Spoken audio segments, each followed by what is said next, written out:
The roof is open here at Wembley this afternoon, in contrast to one or two of the finals that were played at Cardiff. But the noise level is really something to behold inside the stadium.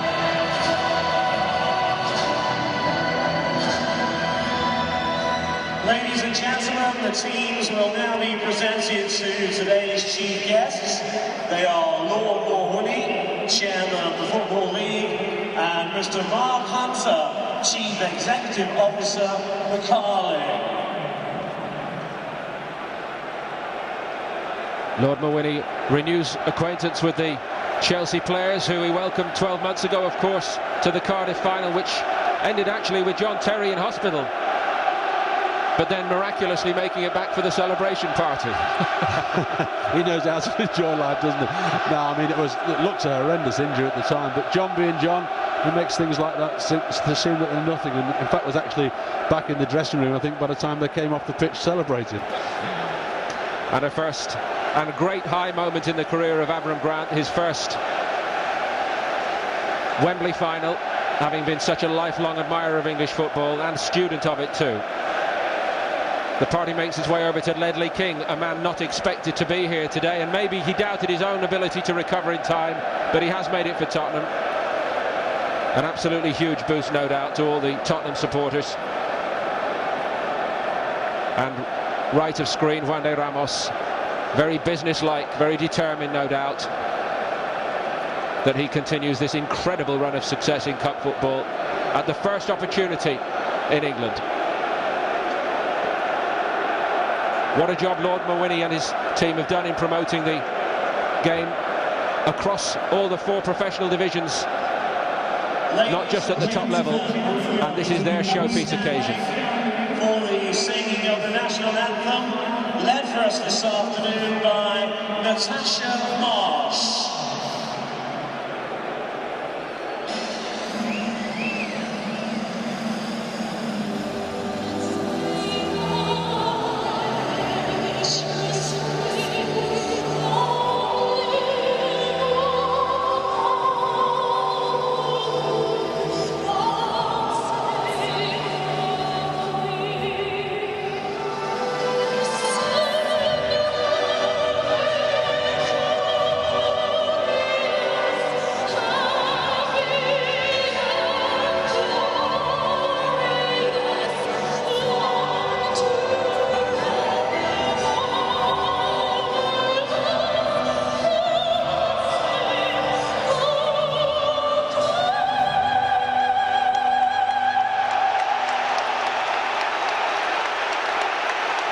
Well, she's getting a very big hand for an Arsenal fan. Chelsea feel they're at home today. 11 major finals over the last 9 years. That's the record that Avram Grant intends to extend this afternoon. Let's take a check on the teams then for you. Ledley King, the man in shot there, a huge boost, as I mentioned, for Tottenham Hotspur. Ironically enough, the Ramos revolution started with Spurs' 4th round victory over Blackpool. It was his first game in charge. Paul Robinson is preferred here to Radek Cherny by Ramos. He only returned in the midweek UEFA Cup victory over 2 legs against Slavia Prague, although it was a difficult night for Tottenham Hotspur. Alan Hutton plays his first cup final within 2 months of joining Tottenham.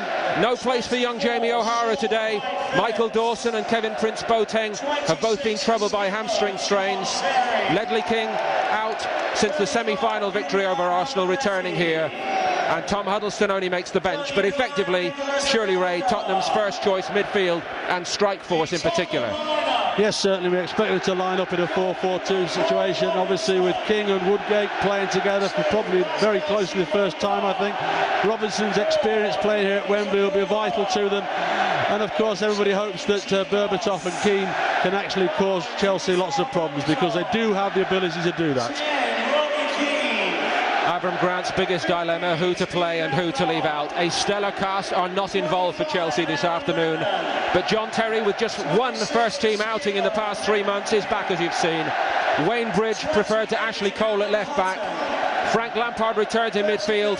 He didn't start in the Champions League game in Greece in midweek. Alongside him, Mikel Essien and John Obi Mikel. Nicolas Anelka does partner Didier Drogba up front. Drogba got both goals as Chelsea came from behind to win the trophy against Arsenal 12 months ago. He also got the winner, of course, in the FA Cup final here in May. He has pedigree, and so do Chelsea. As I mentioned, their 9th cup final in 11 years this afternoon. Ray. We expect that Chelsea will play 4-3-3. Anelka, who normally plays up the front on his own, will be pushed out to that left-hand side, where he does quite favour that side. Phillips will be on the right-hand side, and Obi Mikel will be the holding midfield in the middle of play there, allowing Lampard and Essien to break forward. Thank you, Ray. Mark Halsey gets this prestige appointment, the referee today. He refereed the all-important, for Tottenham Hotspur fans, semi-final in this competition some 5 years ago, when Spurs destroyed Chelsea on the night by 5-1, one of the very few victories they recorded over their London rivals in the last 20 years. By and large, by far, Chelsea have dominated. 27 games against Chelsea without a victory before that 5-1 win for Tottenham in 2001-2002, and in all only 2 Spurs wins over Chelsea in any competition since 1990. What a day this would be to even up the balance. Chelsea get the 2007-2008 Carling League Cup final underway. It's traditional colours for both clubs, reminiscent indeed of their FA Cup final meeting back in 1967. And an early chance for Robbie Keane to break at Chelsea. It's still Keane, deflected! And very close to opening the scoring with one of the all-time quick goals here at Wembley. Well, I don't know if that was nerves or not, but it was a terrible ball for the fullback. Allowed Keane to get in, and don't think actually Keane struck it as well as he wanted to. He hit it at John Terry rather than past the side of him. Good block by John Terry, but a lucky let-off there for Valetti. Aaron Lennon to take the corner for Tottenham, starting on the front foot. Berbatov got a piece of it, and Ledley King was in there to make a nuisance of himself too. And it's not a characteristic Chelsea start by any means, Ray, is it? Well, it's not when you think all the experience that Chelsea have got. They started off quite slowly at the back there, the ball's dropped in it, but Berbatov gets up there, and certainly Ledley King, I mean, actually for me, that's a corner. That's a corner for me. Drogba toe-ended that over, and I think Ledley King was making that point to Mr. Halsey. King again came out and headed it for Tottenham, who've made a brisk start on their return to the big time this afternoon. Malbranc to Keane. Chimbonda does start at left back, incidentally. Much debate as to whether it would be Hutton right and Chimbonda left for Tottenham. Yes, he does, and that'll be an interesting battle, because Chimbonda on the right-hand side, I'm quite comfortable with him. When he plays on that left-back spot there, I'm not too sure about his defending qualities, and if Wright Phillips is on his game running at him, that'll be very, very interesting. Jonathan Woodgate, one of 4 defenders brought in by Ramos over the transfer window, and very quick into his Tottenham career, getting into a cup final. I guess it's why he came. Decent run from midfield. Genius made a nuisance of himself, so did Malbranc. And still, Genius with a little bit of room. Tottenham asking all the questions here early on. Lennon. Hutton came to help. Lennon wants to have a dart against Wayne Bridge. Lampard out to Michael Essien, but Chelsea cannot get out of the area around their own penalty area. Well, it's very early days yet, but certainly Spurs have started the brighter. They've passed it around a lot crisper.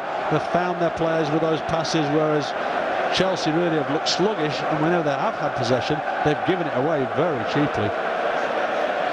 You'd suggest, Ray, that it was a side struggling because of so many changes after a midweek game, but of course that's exactly the same position for Tottenham Hotspur. Well, it's actually worse for Tottenham Hotspur, because Spurs had to play on Thursday evening, whereas Chelsea played far earlier in the week, so that can't be an excuse at all. So Chelsea supporters just hope that with their experience they'll just take a little bit more time to get into the game. Drogba's helped it in behind Chimbonda, and Wright Phillips was on the burst. What a fillip for Wright Phillips today to be picked up ahead of so many rivals for that berth for Chelsea. Well, certainly, as the players were shaking hands with the dignitaries beforehand, Joe Cole looked a very, very disappointed player there as he was shaking hands, because I'm sure he would have thought he's had a good season this year and that he would be one of the regulars in, but that's football, it's not to be, and Wright Phillips has got the opportunity. Belletti covered round for Chelsea, but they've given it away again. Essien seized on by Genus.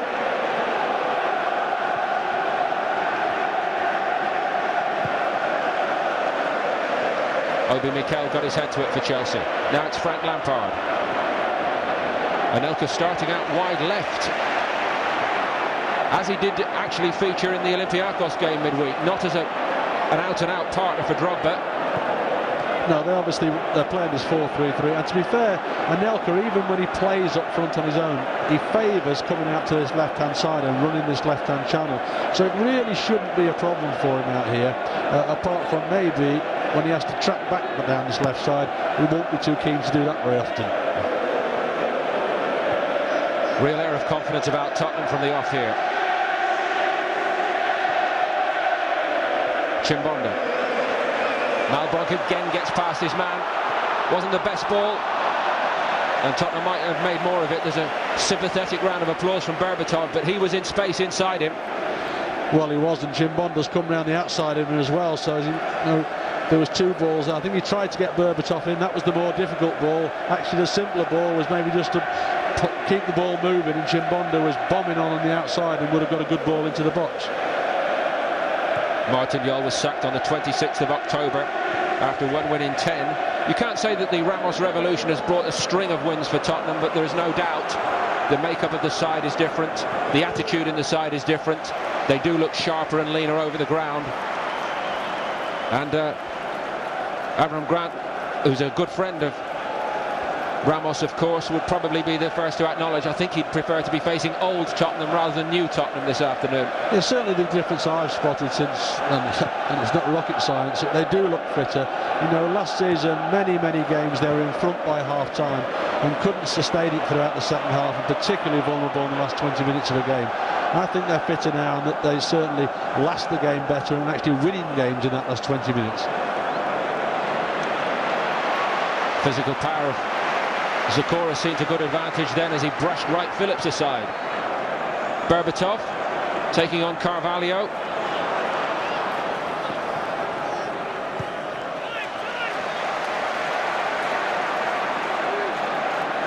The Chelsea support by and large is in the end at New Wembley behind Peter Cech in this first half. They've seen most of the action so far too.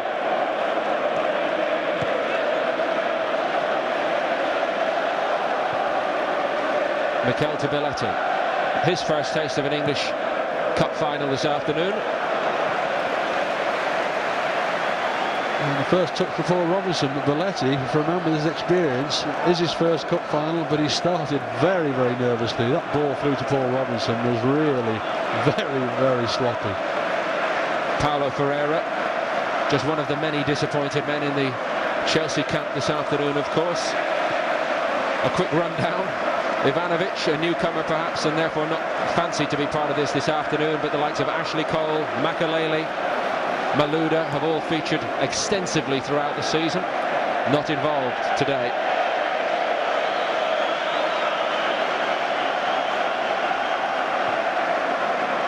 Again they feed Chimbonda. They must feel that they can get some change down this side of the field, Tottenham, and again it's Chimbonda. And again they do get a corner. They're doing it. It's a great run by Chimbonda. Again, Belletti went past Belletti as though he was stood standing. But certainly the problem they've got there is that Chimbonda then went down that outside, and instead of playing the ball in his left foot, tried to play it with the outside of his right foot, which is obviously his favourite foot, and didn't quite get the quality in. But they've got a corner, and you know what happened with the first corner? They've got a chance from it.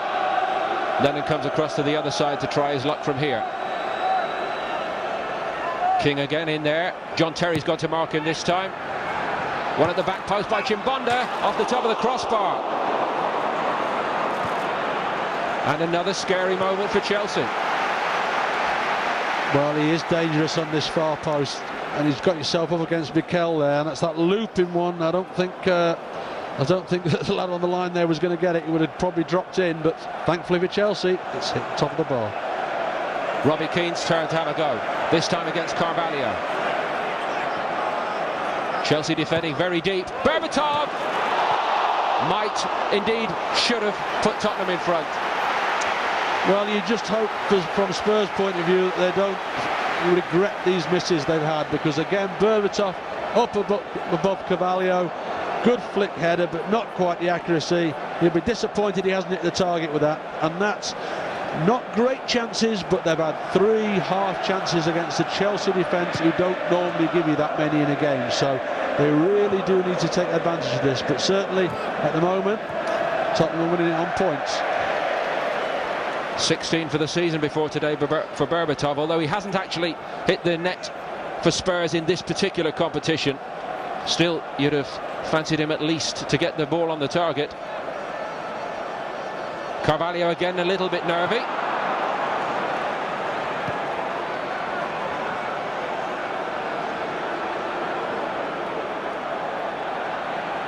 Last meeting between these sides was only just over a month ago. Chelsea won the Premier League game at Stamford Bridge 2-0. Last season they featured in an FA Cup 6th round, of course, which went to a replay, and it rather summed up Chelsea's recent domination over Spurs. Spurs fans may feel they had the game there for the taking, but Chelsea came back from 3-1 down to force a replay and saw Spurs off second time. But where is the cutting edge for Chelsea this afternoon? Early days, but it's been Tottenham all the way so far here at Wembley.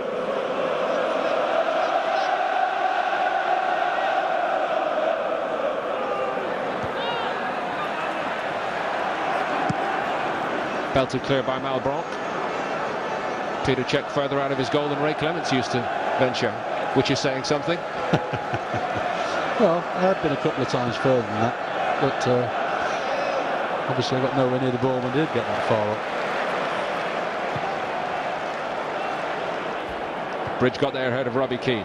Anelka's header inside. Essien finds a blue shirt this time. Mikel feeds Belletti. Right, Phillips. First chance with a little bit of room, and he almost linked again with Belletti. Chimbonda's hardly put a foot wrong there so far. Malbranc to Zakora. Brushed aside illegally, says Halsey, referee. Zakora's got a vital job here this afternoon. He's he's going to sit in front of that back four, allow Jenas to break forward, and he really does have to be disciplined, because if he's not, the likes of Essien and Lampard will break out of that midfield and cause Tottenham all sorts of problems. And Ray, what does it say to you about the way Ramos and Tottenham are approaching this today, that essentially they've only got one holding player, as you professionals like to say, in the middle of the park? Well, that's right. They've obviously set their stall out. They're going to go at Chelsea. They feel they can create chances, and they have done so far, albeit half chances, but they have created chances. And certainly defensively, Chelsea have looked a little bit shaky, which is so unusual for them. But that man on the ball now, Zakora, he is vital to him, just as much as King and Woodgate are at the back as well, to keep that gate locked at the back.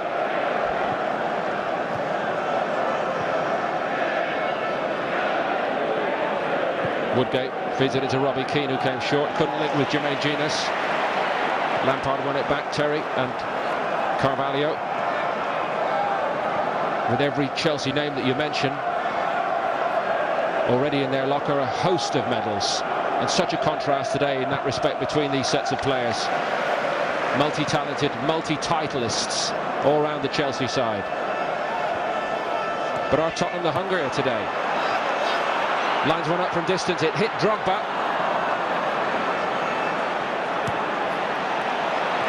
Chelsea's best spell, and well defended by Woodgate.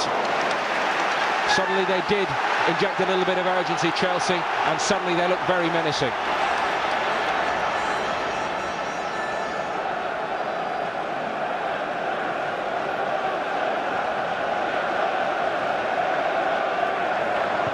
Drogba couldn't keep it. Incredible record. When he scores, they win in finals. Can he do it again today? I mean, for the system that Chelsea are playing, he is the complete centre forward without a shadow of a doubt. You know, he's got a physical presence, he's got a good touch, he's got pace, he can hold the ball up, he can run the channels, and of course he does have that other small ingredient which is quite vital. He is capable of scoring goals as well. With Anelka trying to link with him wherever possible. Ray, would you have started with Robinson in goal for Tottenham today? I would do, yes, certainly, because I think, you know, Tierney has done a good job when he's been in the side, but for me, the quality keeper at Spurs is Paul Robinson. Yes, he's had his detractors, he lost a lot of confidence, but he's had, he's had 10 games out. He's had plenty of time to build that up, and now he's got this task now of showing the world again the quality goalkeeper he is, and there's no better time or place than in a Wembley Cup final. Right, Phillips just a little late on Chimbonda, perhaps. Andrew Garrett and Martin Yerby are the referee's assistants this afternoon. Great feather in their cap, just as much as for the referee, of course.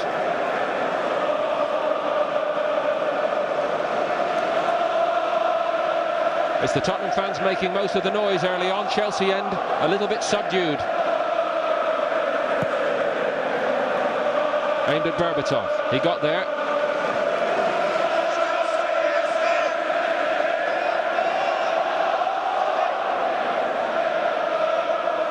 Tottenham's top scorer, Robbie Keane,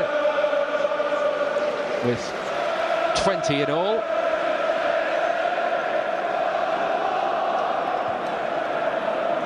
Here's his partner Berbatov. Malbron gives it to Robbie Keane.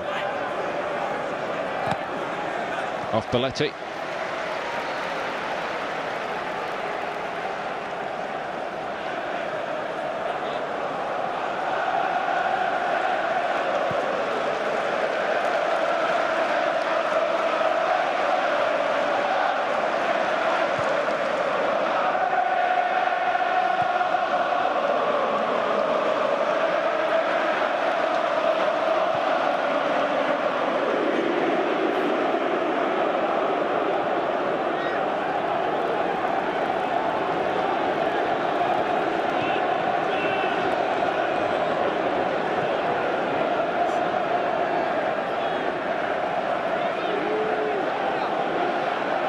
Missed 10 games in all, Robinson, while Tierney temporarily took over as Tottenham's number one.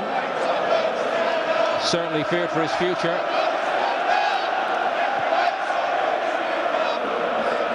That's something that Ramos has brought into Tottenham's game as well. You saw Robinson bring the ball out the box there, looking as though he was going to play along. 9 times out of 10 in the previous regime he would have done, but Ramos wants them to play out for the back, and certainly Robinson was patient and eventually found a white shirt he could get it to without just smashing it up the field in a 50-50 situation. Tottenham get the throw, and Chelsea once more are encamped around their own penalty area. Quickly taken. Had the touch been better by Chimbonda, he might have been in, but he's looking likely to get in, that's for sure. Well, that's his strength. He loves to get forward, whether he's playing right back or left back. That's what his strength is, and it always has been. And certainly, he's going to bomb forward on every occasion, and the more he can get forward, the more he's going to take away, Wright Phillips's attacking ability, because he's going to have to track him back, as simple as that. Drogba on the header for Chelsea. Lampard's got a bit of room. He was looking for Anelka. I mean, you mentioned Anelka there. I think that's the first time he mentioned him, and we're 17 minutes into the game. I can't remember him having a meaningful touch out on his left-hand side so far. Most of the players have been down on the far side of the pitch for both teams, and well, there you go. He's having a touch now. He was listening to you, Ray. We all know what he could do when he comes to life. So too Drogba, who's on it now. Given away all too cheaply, though, wasn't it? Forward by King. Berbatov got there, just held off by Terry, it seemed. It is another Tottenham free kick.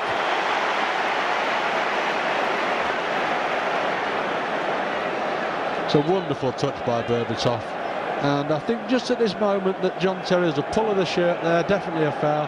But if you remember, John's only had one full game since he's come back from injury, and I just think at this moment he's just finding it a little bit difficult to get up to the pace of the game.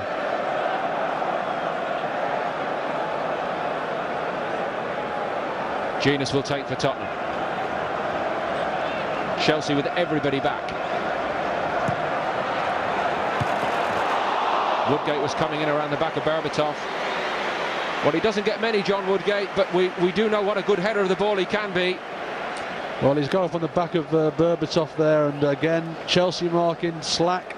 I think it's Obi Mikel there, who's not anywhere near Jonathan Woodgate. And these are the sort of games he's come here for. He wants to win medals, he wants to be successful. He thinks he can do that coming to Tottenham.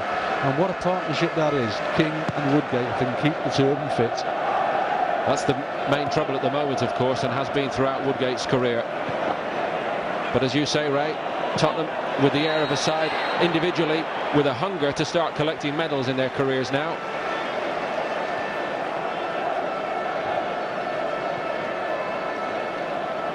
King, the only survivor, of course, from Tottenham Hotspur's last appearance in the final of this competition. Beaten by Blackburn in 2002. Woodgate searching out Genius. Wayne Bridge was there first. Avram Grant's trying to influence things from the touchline. Bridge launches it. It's reached Drogba. King and Woodgate dealt with him so well then. But they'll know, of course, classically with Drogba, you can keep him quiet for all bar 1 minute of the game, just as Manchester United did here in the FA Cup final last May, Ray, and it was all over. No, quality strikers, no matter how well you deal with them, will get a chance somewhere in the game. And as I say, at the moment, we've seen absolutely nothing of Anelka. We've seen little, and I mean little, flashes of Drogba. But you can guarantee over the 90 minutes we will see something from one or two of those players.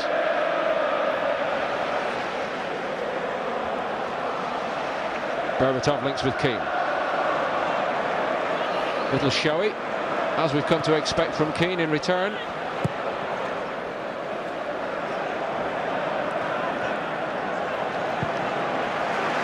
The white shirts outcrowded Drogba again.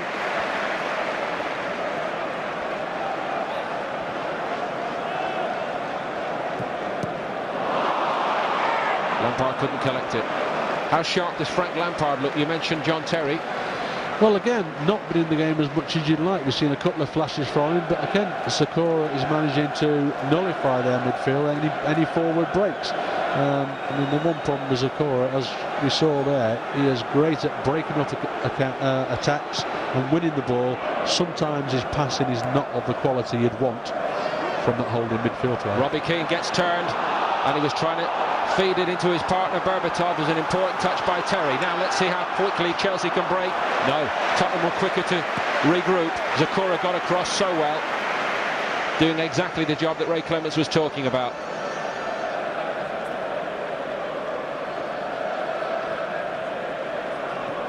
Carvalho, Obi Mikel.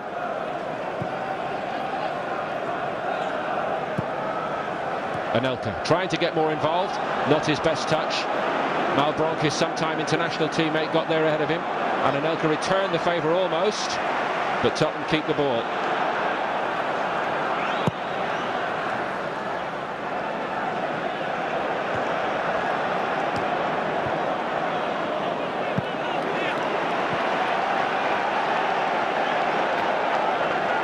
Tottenham continue to squeeze and squeeze.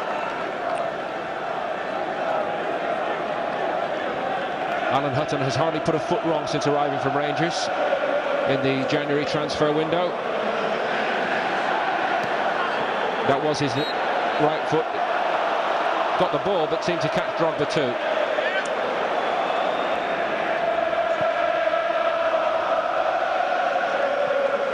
The interesting thing, it looks like Avram Grant has made a tactical change by bringing Drogba out on this left-hand side and putting Anelka now down the middle. So obviously he didn't feel that was working, and it's time for changes.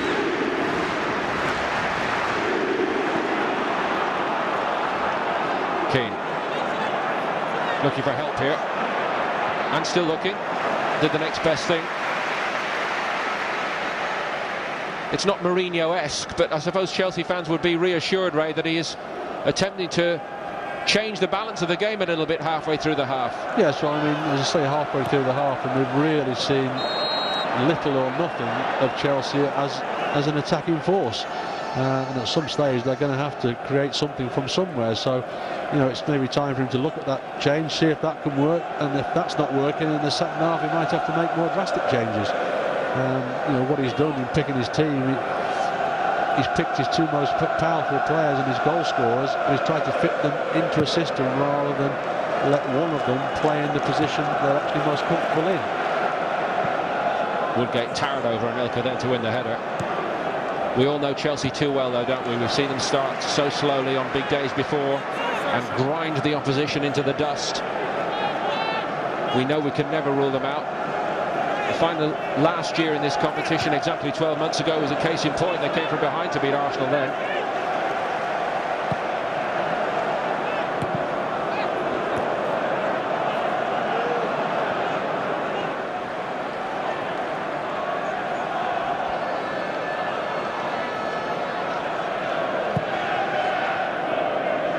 Czech aims it at Drogba. Hutton was against him, did enough against him too.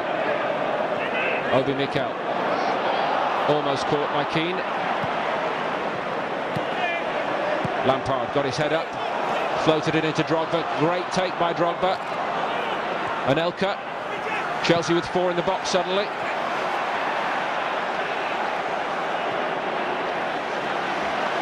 Terry.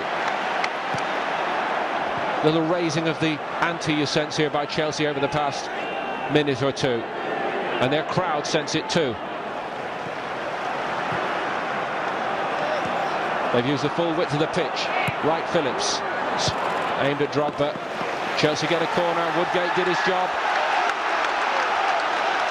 Well, that's the first glimpse we've had of Chelsea doing what they're good at. They just keep the ball, they probe, they're patient, try and stretch from one side to the other and eventually get a quality ball into the box, and Jonathan Woodgate did well to clear it. But this is the first little bit of pressure that the Spurs defence are going to have to deal with. And we've been going for 25 minutes. Lampard takes. Carvalho beaten by Woodgate. Keane took his eye off it. Carvalho got it back for Chelsea. Man down in the middle of the box is Drogba. Halsey's going to stop the game.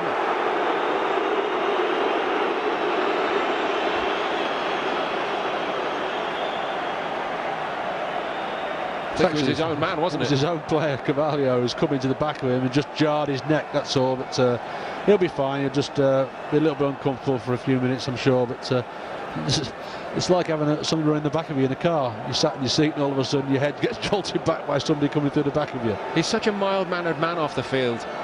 And he's an animal on it, you know. And I'm not talking about Drogba, I'm talking about Carvalho. Oh, there's the boss. So I'm sure he'll be enjoying being there, watching the game. He was at Fulham yesterday, watching Fulham West Ham, and he's there with his assistant, Mr. Baldini, as well. I think it'll take more than that to keep Drogba out of a cup final somehow.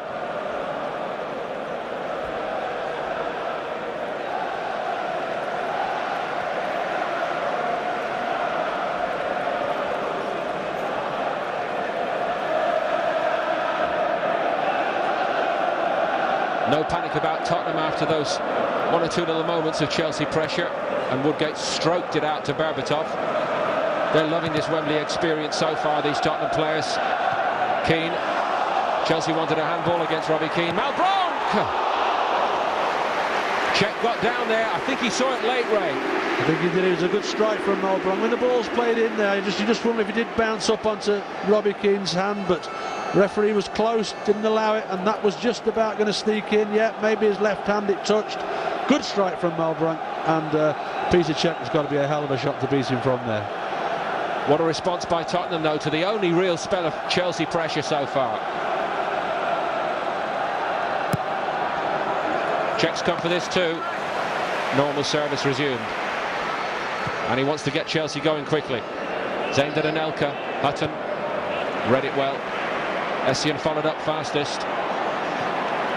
Lampard gets into his stride. So too Bridge down the Chelsea left. More width suddenly about Chelsea, though. Tottenham looking more stretched. Lampard! Well, even for him, that would have been special from that distance.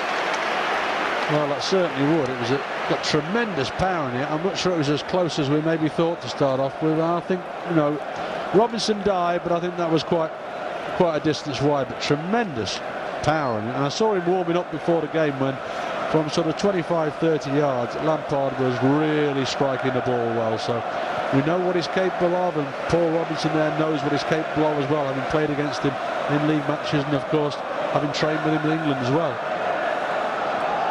Lampard with 4 on Chelsea's run to the final in this competition alone this season, and he is Chelsea's top scorer yet again.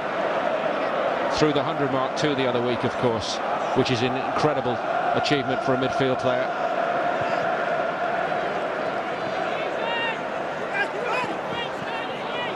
Robbie Keane to Chimbonda, and on by King to Woodgate.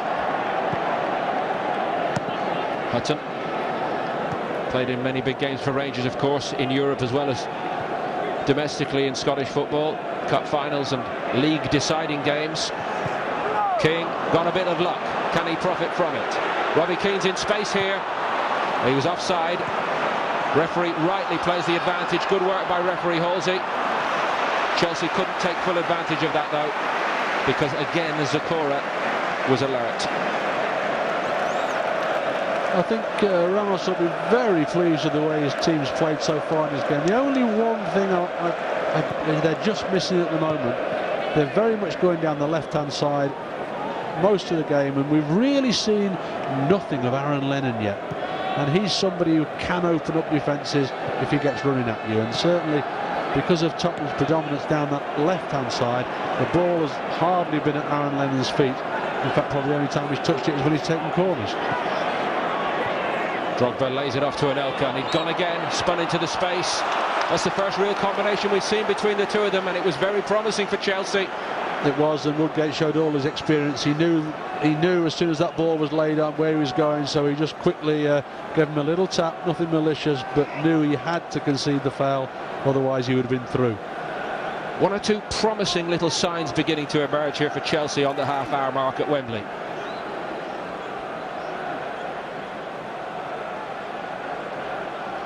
Certainly within range for the likes of a Lampard.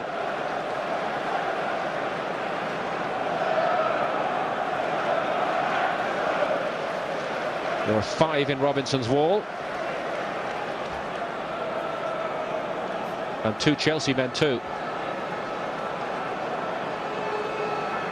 Essien, as ever, is getting in there to be nuisance number 1.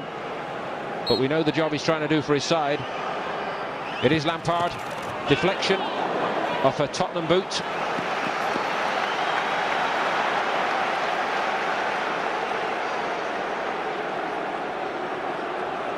Woodgate. It's a good job Woodgate followed John Terry's run then, because the wall jumped and it went straight underneath the wall, and that would have been a problem for Paul Robinson. He would have demanded a very, very good save to have stopped it going in.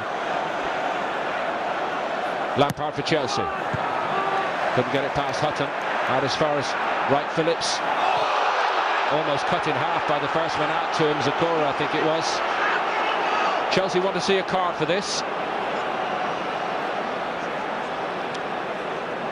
I think, to be fair, he did catch him there, but I think he was falling already. He was too quick for him, actually, yeah. Wasn't he? He was coming out to block, and then obviously the ball was shifted. He tried to change direction, and he just fell into him, really. It looks a lot worse than what it was. And no card. But it's Chelsea's second free kick inside a minute from almost identical position, a little more central. Robinson's put up the same wall. Chelsea have got the same fellas in there making a nuisance of themselves. And Drogba and Lampard are the men over it again.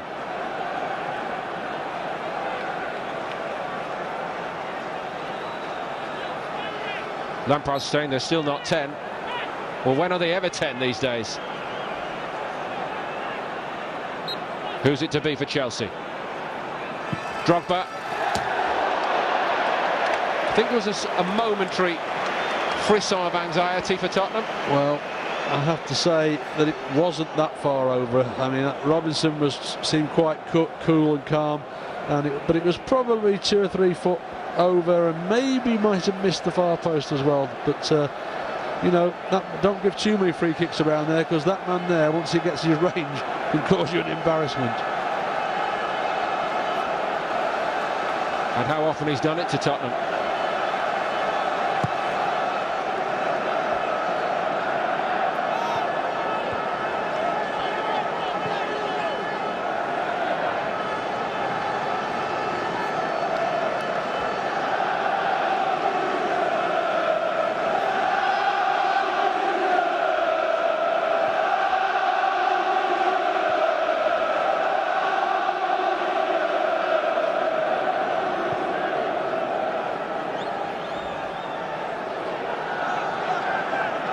King crosses into enemy territory. Malbronk got his head up. Sakura wants it. Hutton wants it wide, and he gets. Ray made the point though, Aaron Lennon's hardly had any ball down this side so far in the game. Little touch from him there, helped to win a free kick too. I think it may have been against Michael Essien for being a little bit late in the challenge.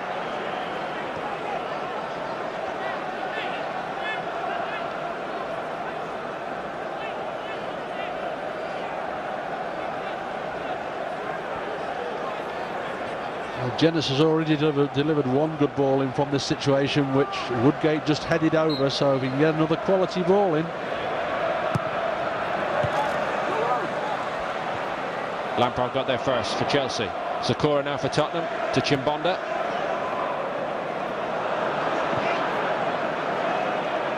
Ever so steady, not prepared to risk possession. Out the other side with Hutton now. Well, one of the great advantages, I think, with Woodgate now a Tottenham player, Ray, is that extra assurance in possession. He does add something extra. Maybe Michael Dawson in time can be that player too, but Woodgate's been there and done it, hasn't he? No, Woodgate is a quality player. You know, he's shown that when he's played in international football as well, and he's very, very comfortable with the ball. And Ledley King as well, as you know, as we've seen there. Ledley certainly is more than comfortable to come out the back four and run into the middle of the field and play with the ball. And you know, Ledley just showed his captaincy to Paul Robinson there. We spoke about 10 or 15 minutes ago about kicking long balls from the back. Robinson did that. They've conceded a free kick because of it, and Ledley King's just had a real go at Robinson, saying that's not the way we play it anymore. Let's try and get the ball out from the back and play through the team rather than front to back. It's been played in a great spirit so far, but following that little tangle between Carvalho and Berbatov, one or two of the Tottenham players expressed their opinions a little too strongly to referee Halsey, and Jenas was singled out for the lecture. It was only ever going to be a Chelsea free kick.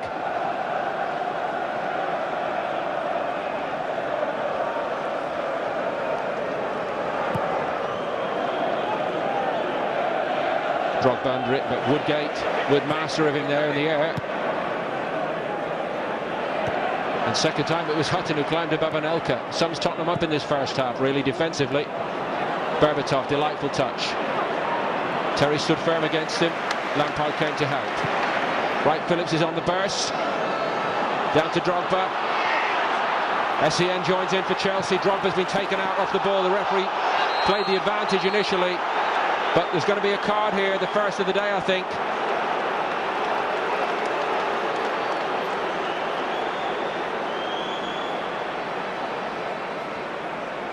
Yes, I mean, Sakura was really late on Drogba there. Drogba's made a meal of it, to be fair, but certainly he was late. To be fair to Mark Halsey, he tried to allow the advantage, but then realised that it wasn't to Chelsea's advantage, and although the ball finished out going out for a throw-in, he's brought it back quite rightly, and given Chelsea another one of these free kicks in this very dangerous position. They've had two from here already, haven't tested Robinson yet, but certainly you give too many around here. As I say, there's Drogba and there's Lampard, who are both, or can be, deadly from this sort of distance.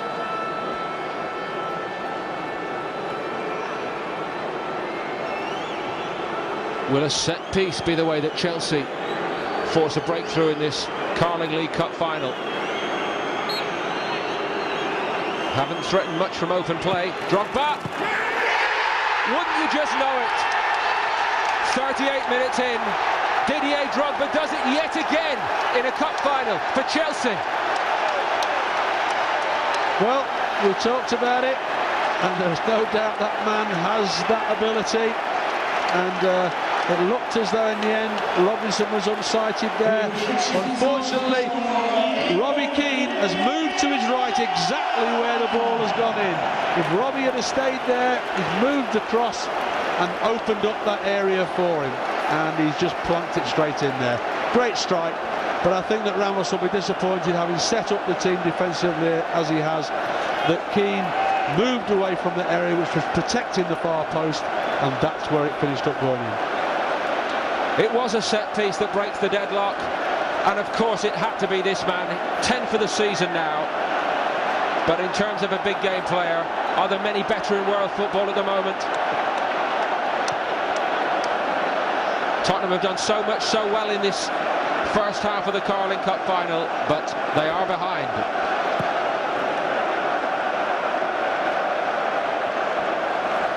Robbie Keane spun well. Well, I was about to say, Ray, one thing you never see with Chelsea is conceding after going in front in a game like this, but they almost did then. No, it's a lovely turn from Robbie Keane. He's just used his body weight against Carvalho to create some space, hit it on the spin, and luckily for Chelsea, Cech was in the right place. Well, I say luckily, Cech normally is in the right place. Can they exert their expert-like grip on a cup final from here, Chelsea?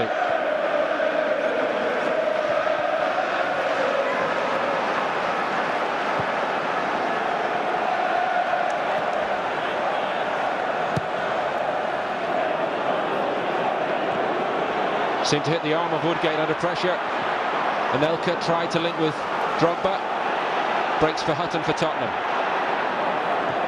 Berbatov has shown and collected so much so well for Spurs so far, trying to link with Keane at the other end. Cech got in a bit of a tangle, and Chelsea got away with it.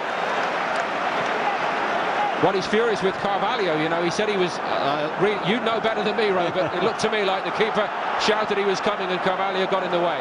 I mean, the problem here, of course, at Wembley, you've got 85,000 people screaming, and sometimes your voice is not heard, and you just actually wonder, it was so far for him to come, did he need to? There was Carvalho and Bridge were there that would have dealt with it anyway, I think. So, you know, Cech is a wonderful goalkeeper, but maybe on that occasion he didn't need to come as far as he did, and nearly caused his side an embarrassment.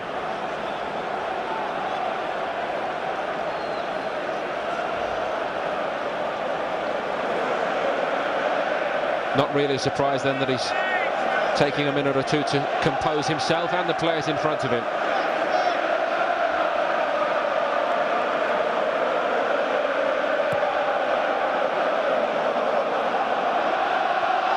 Anelka got something on it. Terry won it ahead of Berbatov. And now the noise is from the Chelsea end, and suddenly it's all gone quiet on the Tottenham side. Yes, I think you know, the Tottenham supporters, having spoken to a number of them leading up to this game, yes, they did fancy their chances of beating Chelsea, but they really did feel they needed to score first to give them that extra confidence. Yes, we can go on and beat them. Now they've got to come from behind again, and that's against the Chelsea side who, when they get in front, they do try and dictate the pace of the game, keep the ball, frustrate you, and just wait for another opportunity. They don't go chasing a second goal. Bridge to Anelka.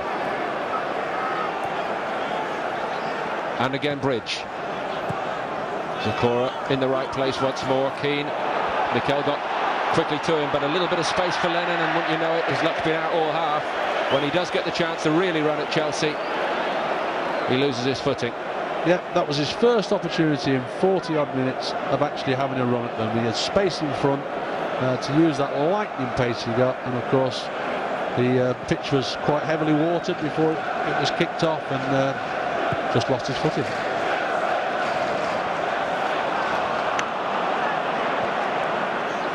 One added minute to play here at the end of the 45.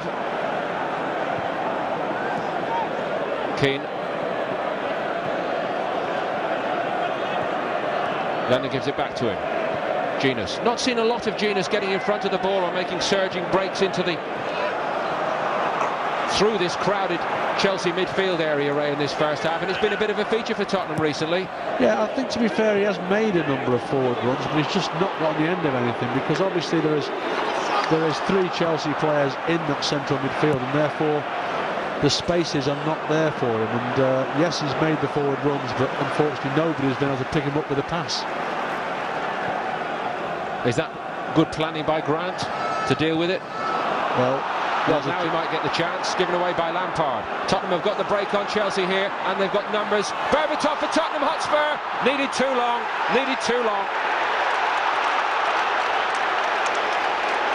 Well, we spoke at the start how many chances are Spurs going to have. That's a great opportunity, and he can't keep his feet against slips, but that is an opportunity for somebody of his quality. Should have managed to get a finish, whether he scored or not. He should have tested Peter Cech and didn't do that. The first chance of the game, the first big chance, went to Berbatov. How many more will he get? 2 in one half in a cup final like this.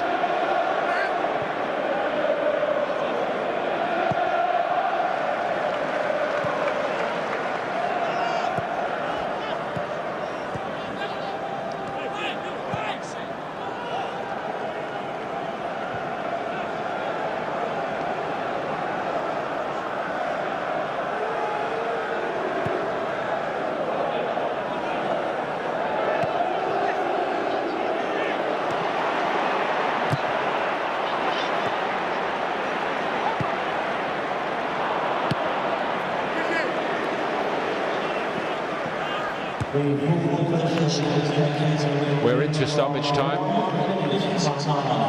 and you get the idea that Chelsea would be quite happy to run the clock down in this position. No, you've only got to look how John Terry's walking towards the Fairy ball there. footsteps. They'll just see out this minute here. They'll be very, very comfortable and pleased with this scoreline at half-time, because we've only seen glimpses of them. We haven't seen the real powerful Chelsea they can be. But they've got themselves in front without playing spectacularly well. Malgrot to Berbatov. Is there time for one more Tottenham thrust? Unlikely to be. They've got a free kick. I'm not sure, but I think the whistle had actually gone before Frank Lampard clattered into Berbatov here. That's why the Tottenham players are a little bit aggrieved. I think it was the first challenge that came in, not the Lampard challenge. No, I think you're right. It was the first challenge he blew up for. But Lampard equally feels that Tottenham players are trying to get him booked. Yeah, he's having it. Well, to be fair, Zakora came running over, and certainly that you could see that was what he was trying to get Mark Halsey to do. And you know, no professional footballer likes to see that. And certainly, you know, Frank Lampard is making it known to Zakora that, hey, let the referee make the decisions. You're not allowed to, and the rules say you're not allowed to go say him to book people. So a little bit silly of Zakora for me. Closing moments of this first half at Wembley. Hutton takes the free kick for Tottenham, helped on by Berbatov. No free kick this time.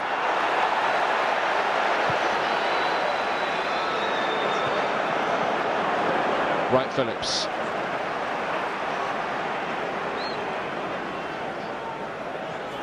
Well, Robbie Keane went flying here under a little bit of pressure by Carvalho, but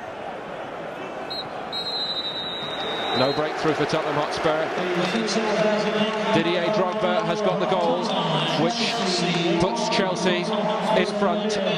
It was a set piece, and Chelsea by some way have had to work hard for the lead they've enjoyed. They had a couple of near things from similar positions before they got their noses in front, and it's taken them a fair while to subdue a bright Tottenham Hotspur start, but they have it in control. And Ray, really at half-time the biggest question must be surely, how can Tottenham Hotspur turn it round from here? Well, they've played well in spasms, Tottenham. They certainly started very brightly. They were the better side for the first 20 minutes. So they've got that to fall back on, certainly. But what they're going to have to do is, they're not going to get many chances in this second half, and they need to take them when they come their way. And in the first half, they probably had 4 or 5 half chances, one really good chance at the end from Berbatov, and they haven't taken them. And against good sides, you only get so many in a game, and you need to take them when they come your way. Ray, thank you very much indeed for the moment. We'll take a break here at Wembley. The news is that Chelsea have got their noses in front against Tottenham Hotspur in the 2007-2008 Carling League Cup final. Tottenham have played well, but they're going to have to do even better to force their way back into it. Chelsea lead 1-0 at the break.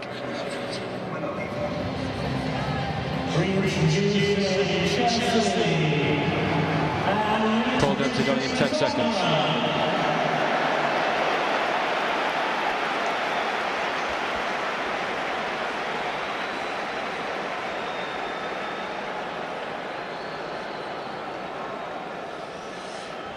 Welcome back to Wembley, everyone. Chelsea and Tottenham Hotspur unchanged at the break. The breakthrough came for Chelsea thanks to Didier Drogba on 38 minutes, and they have one hand as we speak on this Carling League Cup. One hand on retaining it indeed. Here comes the goal scorer, last out. Ray Clements alongside me. Ray, how can Tottenham take it away from Chelsea from here? Well, they haven't been overawed by Chelsea in the first half, so certainly they need to start brightly, and for me they need to get Aaron Lennon more in the game. You know, Aaron Lennon on his game is so quick, he can cause any fullback a problem, and all right, he's up against the quality fullback in Bridges, but certainly he could still cause problems, and he hasn't had the ball enough for me. And if you've got Aaron Lennon in the side, you have to get the ball to him, otherwise he doesn't do anything else for you.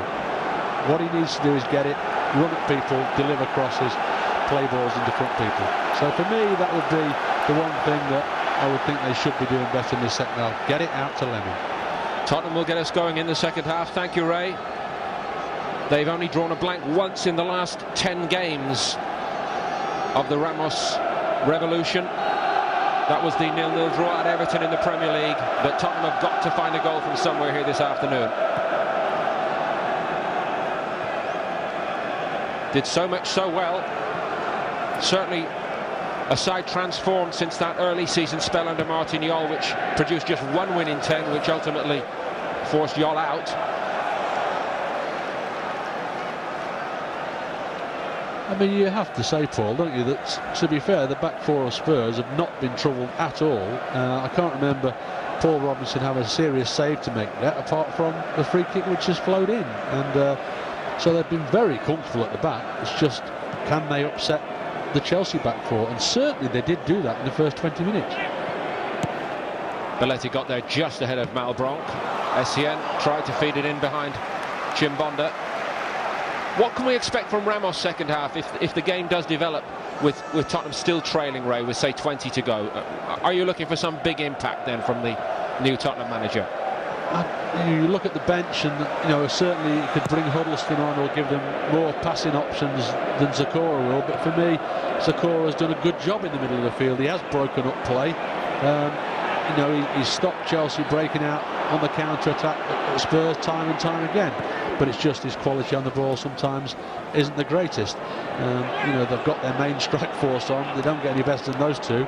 Although, of course, he does have Darren Bent, who does have tremendous pace and is dangerous in the air. One wonders whether, if it does pan out this way, Tottenham Hotspur fans tonight might be ruining the departure of Jermaine Defoe in the transfer window to Portsmouth. Essentially, as Ray pointed out when we gave you the team news at the start of the day, this was really a first choice Tottenham midfield and strike force today. There's not much else in the locker. New players have been arriving at Tottenham over the transfer window, 4 defenders in all. Hutton, Woodgate, Gilberto, who's injured, and young Chris Gunter, who's cup-tied. Here's Genius. His first touch might have been better, but Terry snaffled it up when it wasn't.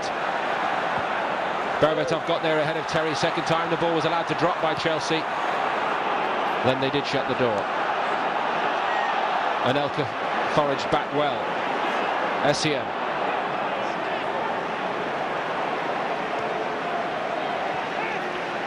Not always very pretty by Chelsea, is it? But they have this uncanny knack of getting the all-important block in, outnumbering a man in possession. A defender appears from nowhere sometimes. Oh, Drogba felt that. That is a contribution by Lennon, which he might rue.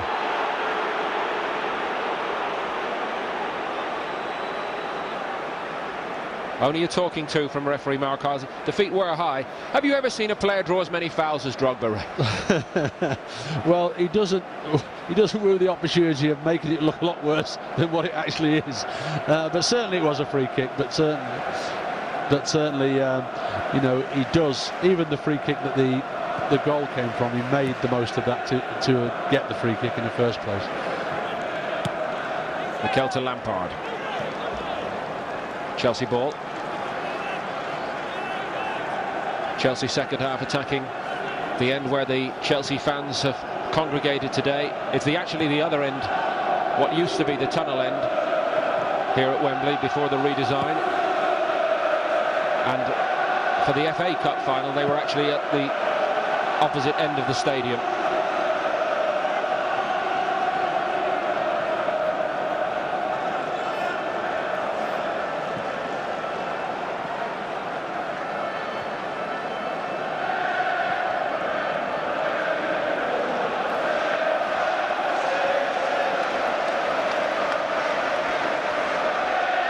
Tottenham also scored in every game on their way to the final.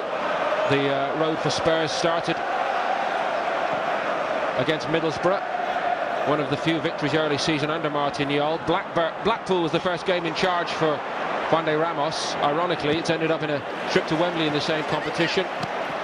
Then Premier League opposition, Manchester City and, of course, Arsenal. Famously 5 in the second leg of the semi-final.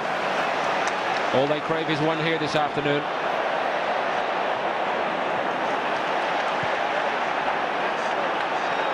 Mikel to Terry to Bridge. With room. Anelka pulled into space too. Loves this side of the field.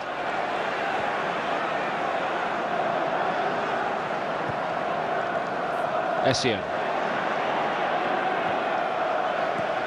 Wright Phillips. Lampard. Chelsea have knocked it around well. Drogba back into Frank Lampard, and it was an important little block by King. Malbranque then got in ahead of Wright Phillips and muscled him aside. Can Tottenham find a cutting edge this afternoon? Berbatov took a long time to make up his mind. Genus, Hutton screaming for it, eventually gets it, and the Tottenham fans are screaming for him to use it. Back inside instead to Genus, and still running square. Chimbonda, still Chimbonda. Zakora can hit one. Better than that, actually. I think he was probably the last player in a white shirt he wanted in that shooting position, I have to say. But it just highlighted the problem that Spurs have got there. They had good possession, they actually had numbers over, and the ball needed delivering very quickly out to Hutton out on that right-hand side. Tottenham delayed it, and when you do that against Chelsea, they certainly get themselves so organised, it's really difficult then to get through them. Drogba clearly has a problem at the moment, Ray. I don't think he's putting it on this time. Interesting as well that each Chelsea substitute was like a greyhound out of the traps when Drogba went down. Well, when you win in 1-0, everybody wants to get on. Bridge. Round 2. Hutton can't catch him. Woodgate got the block on.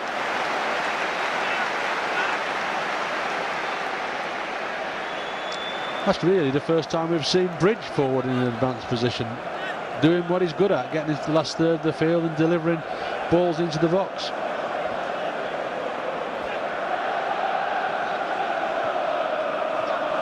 Mikel.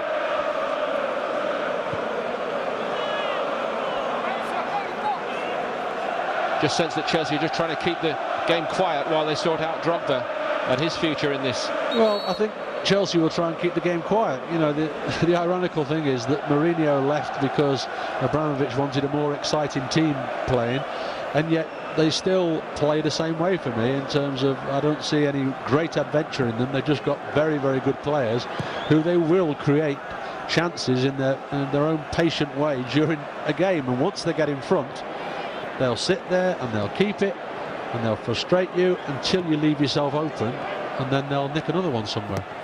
One thing's for sure, Ray, the fans never get tired of being at Wembley for a big day out, or indeed of winning trophies here. And neither do the players.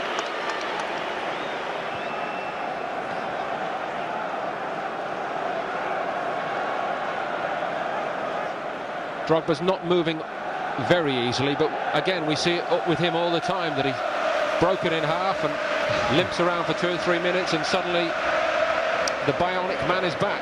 The test for every player when they're limping around like that is when the ball arrives around them, and then how quickly they move then makes you realise whether they are injured or not.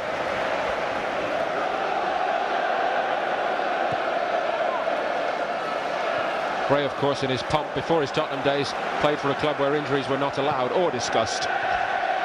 No, we used to go through a season with 14 or 15 players then, so it's how times change, eh?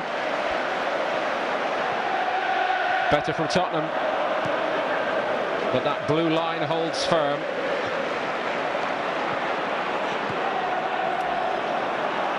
Sakura, can he lift Tottenham, drive them forward, find a penetrating pass or two? It's reached Malbranc. We know he has the skills to do it.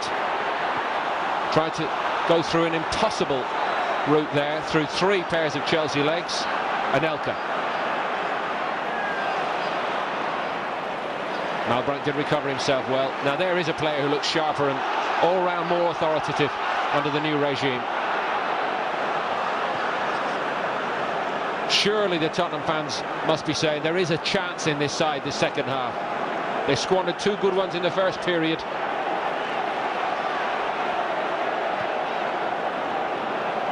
Genus.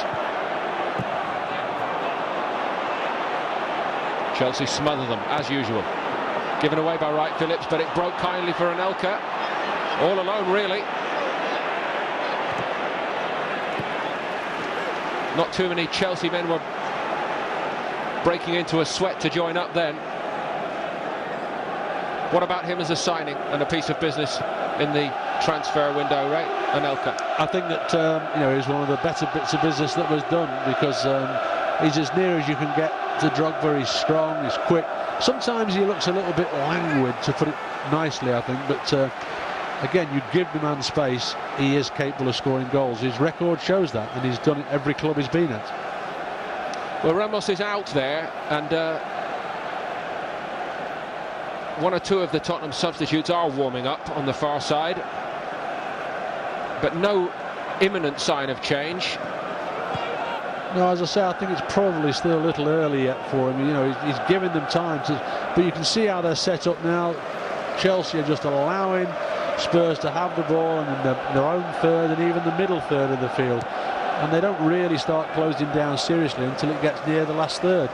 And certainly at the moment, Tottenham can't find a way to get a penetrative ball through to cause Chelsea an embarrassment in that last third of the field.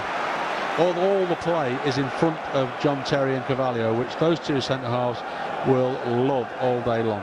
Darren Bent is the one that Tottenham fans may feel at least is capable of making an impact up front. Terry got there ahead of Berbatov. Goal kick.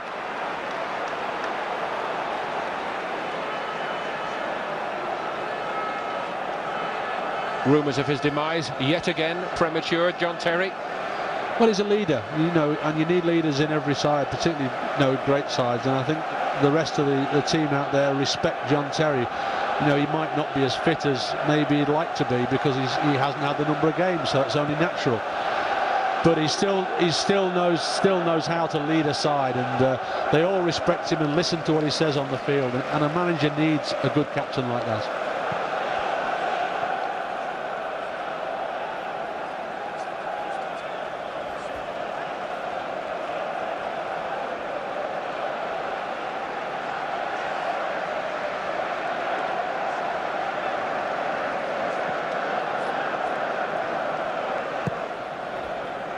Forward by Hutton. Gobbled up by Terry, though.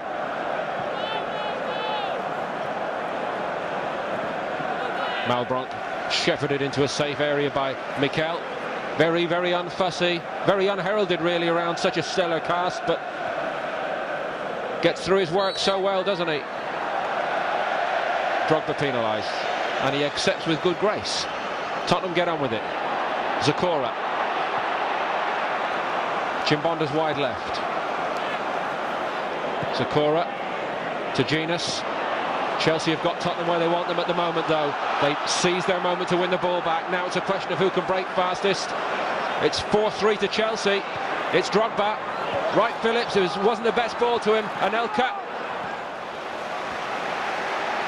It's a good job it wasn't the best ball there to Sean Wright Phillips, because Chimbonda was having great difficulty getting back to cover him, and he was totally free at one stage. And those are the situations that Chelsea thrive on. And you know, somehow Tottenham have got to lift their game, because Chelsea are now controlling it. They're playing at a pace they want to play at, and they're very comfortable at doing it. And Tottenham somehow have got to lift that pace and try and ruffle a few feathers. Otherwise, this game will die. A little bit of movement on the Tottenham bench, Ray, which we'll come back to in a moment, but it looks like they are about to make a change here. Bridge to Drogba. And again it's Drogba. Robbie Keane, who didn't win his free kick at the other end, doesn't give one away this time at the other. Malbranc to Berbatov. Cleverly done.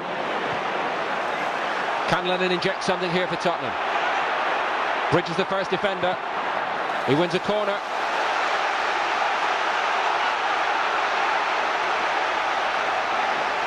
And Tottenham want to get on with it. They are about to make a change, and it looks like it's Tom Huddleston who's going to come on, but they're going to take the corner first.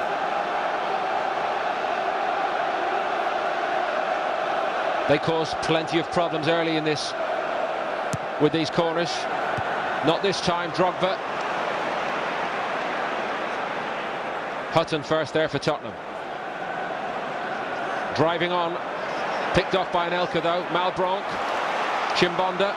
Tottenham with all the bodies still forward. It's a poor cross. Not a great clearing header by Mikel either, in truth. Keane to Chimbonda. And Robbie Keane again. Can he provide a spark? Tottenham fans are praying that that happens today. Berbatov's header. If you can call it a header.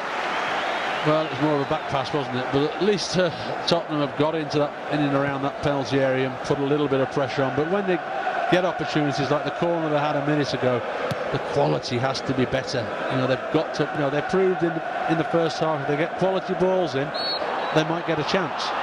But that was a really poor ball from Aaron Lennon a few minutes ago. But here's a man who can pass the ball. That's a certainty. On the hour mark, Ramos does act. Pascal Chimbonda is sacrificed. Did so well, especially early on today. But Tom Huddleston is the player who's brought in here by Ramos. I'm not sure if he's not very happy or he's got an injury, but certainly the Spurs supporters are going, come on, get yourself off. He's not happy. Which is a very selfish attitude to have in a cup final or at any stage.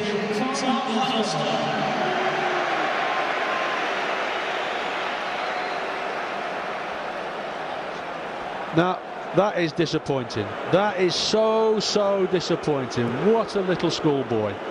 Going down the tunnel like that. All right, it's never nice to come off in a cup final you don't want to. But think about your teammates. Think about your club. No, that's not for me. And I don't think Ramos will like that either. There were rumours, of course, during the transfer window that Chimbonda at one stage actually turned to his Tottenham teammates and said, "I'm off, see ya," because he was so sure he was being moved on. Well, we remember how he actually finished moving after the last Arsenal game when he was at Wigan. He walked in the dressing room after the last game. The season's finished, and just handed a transfer request. It's a bit short by King. Well, that would have put it beyond Tottenham, surely, with Wright Phillips almost embarrassing Robinson and King.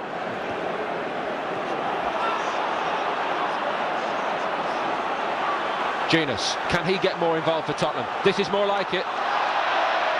Not for the first time today, a Tottenham player slides to the deck at an important moment. Well, what Tottenham have done now is they've gone to Chelsea's system. You know, we talk about people playing for the team. Malbranc's had to go to left back now, and that's where he's playing. And they've still got Sakura holding in the middle of the field, and then they've got Genus and Huddleston who'll try and get it and break forward and support Berbatov, Keane, and Lennon has now come onto this left-hand side to try and have a little bit of success, which obviously he didn't have on the right-hand side.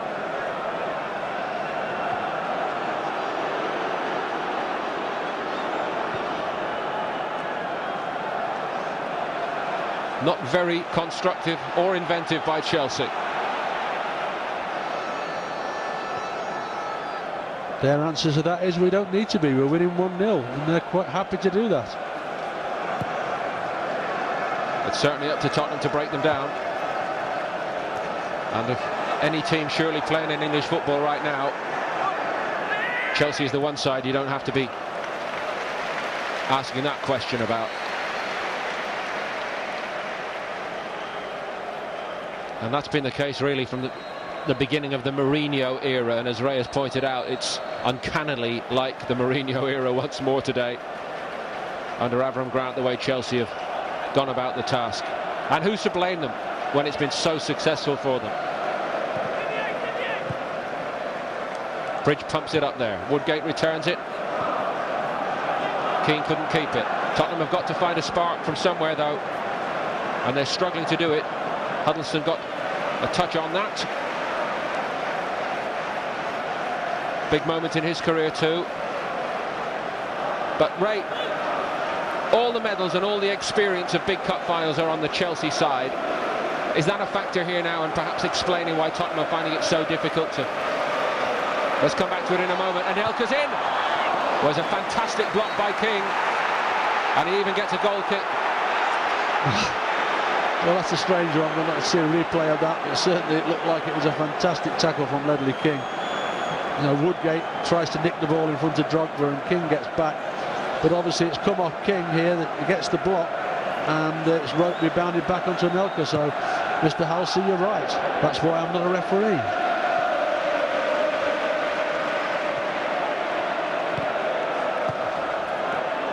Lennon to Berbatov. Can they get Lennon more involved? Huddleston got his head up, and he can do better than that, and Tottenham need him to.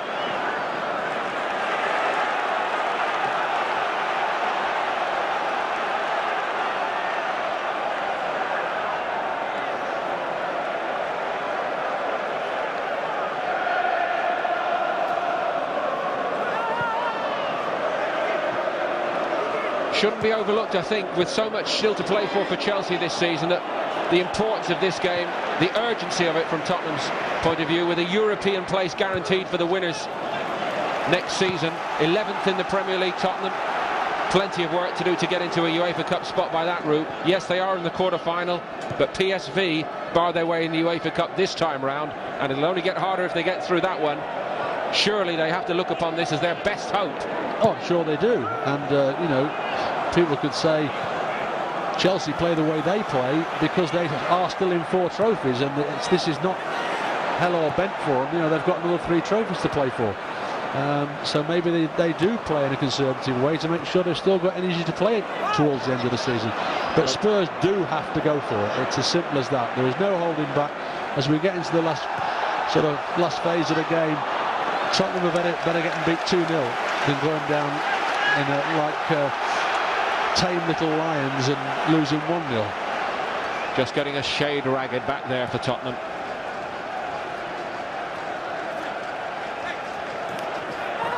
Bridge did well. Won a free kick.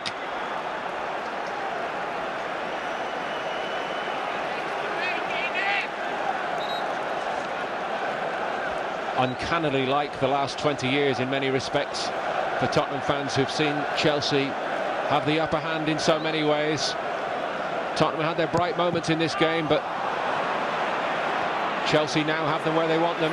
Lampard, and still Drogba onside. Sakura was in the right place. Lampard's been penalised, but it keeps Tottenham right down the other end as far as Chelsea are concerned.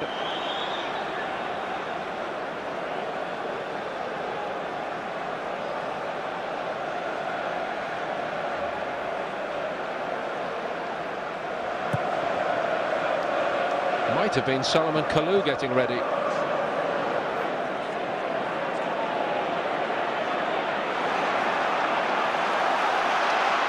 A rare thing. Michael Essien has just given the ball away. Can Aaron Lennon punish him? It's still a bit more like it from Lennon. Room here for Huddleston on the back post. Frantic appeals for a penalty on that side against Wayne Bridge. And and he's given it. Well, Tottenham Hotspur have been given a penalty. It took them an age to make up their minds, the referee and linesman.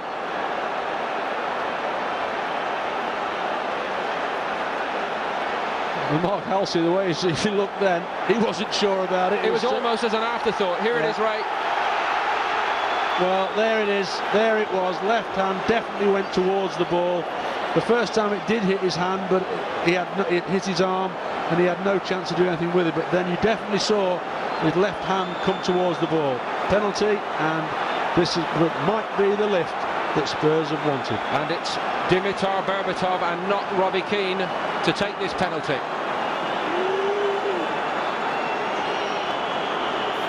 Is this the moment for Tottenham Hotspur? 1-1, 69 minutes on the clock. It didn't look like coming in truth. It certainly was a penalty, and Berbatov was the coolest man in North London.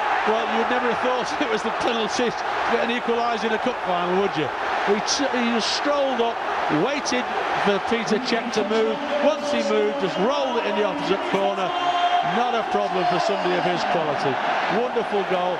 And to be fair, the assistant referee over that far side of the pitch, brave decision, but for me it was the correct decision. And Chelsea can moan as much as they like. I definitely saw Bridges' hand go towards the ball. Are the fates with Tottenham Hotspur this afternoon? At last against Chelsea. The luck has turned their way, and we're level again with 20 to play.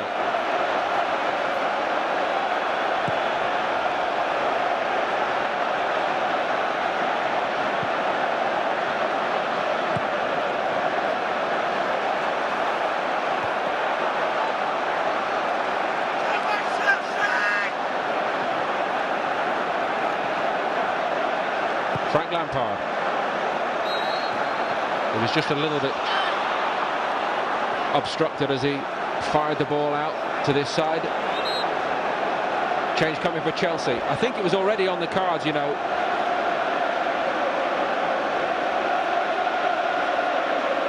It is definitely Solomon Kalou coming on. I think Terry's going to take the free kick first. King got there ahead of Drogba. Lennon now. How important it was that Lennon got on it and ran at Chelsea players to help win the penalty, and he's at it again here. Hutton charging outside. More urgency about Tottenham, but Chelsea did regroup in time. Wright Phillips won a free kick.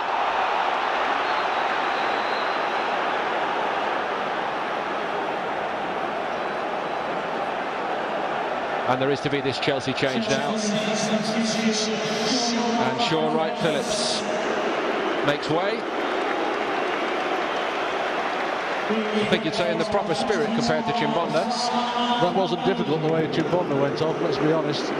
So, I mean, Anelka will come over to this right-hand side, and Kalou will go over on that left-hand side. So they've got three big boys up the front now, Chelsea have. But, you know, all of a sudden, we've seen Aaron Lennon on the ball twice, albeit... Here's Drogba, and still Didier Drogba. What a block by King. John Woodgate got turned horribly by Didier Drogba. Well, if Tottenham go on to win this, this will be as important a moment as any in the match, because that would have been a great turn there by Drogba, but Ledley King somehow came from nowhere. Lampard takes it for Chelsea. Robinson was being impeded.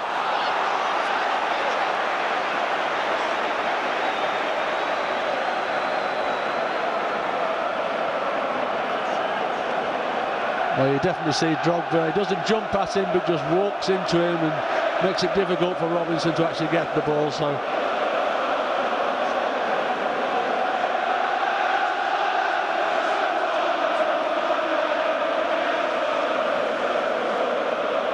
now we do hear from the Tottenham fans, really for the first time in the half. Won by Mikel. Chelsea have got to go and try and win it again. No question that their morale would flag. It never does. Anelka. Malbranc, the auxiliary left back, was out to him quickly. It's fed into Drogba. Promising Chelsea move. Kalou slightly overdid it, really. Lampard was getting into a good position for Chelsea.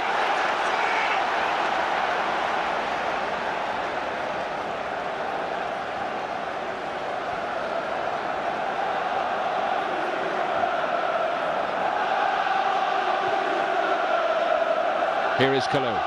Lampard stopped by Huddleston.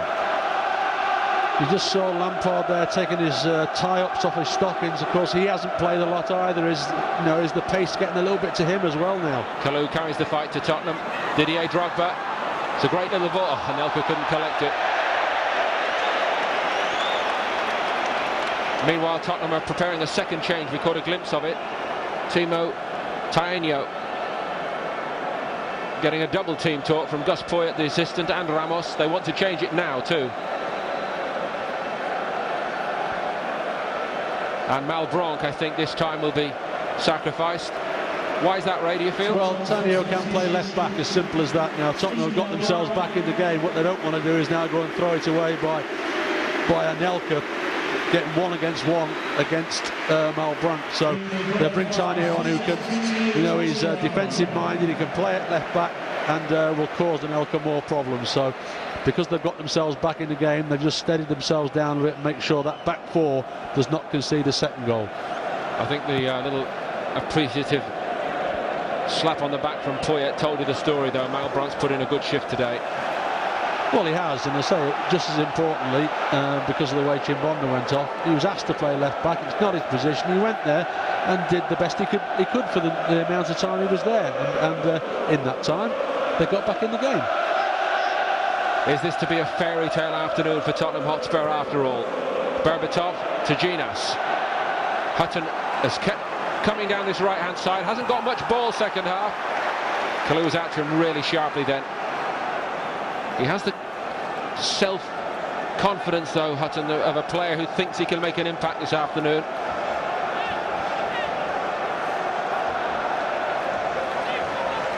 It's beautifully set up here at Wembley.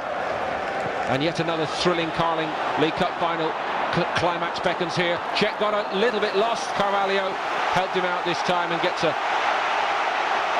little bit of applause, appreciative applause from the keeper. Tottenham with extra fire now.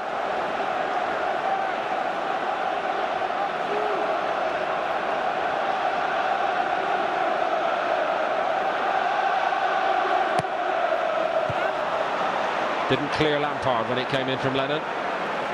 That's disappointing again. We spoke about it before. He's got to clear that front man and give his players a chance to attack the ball.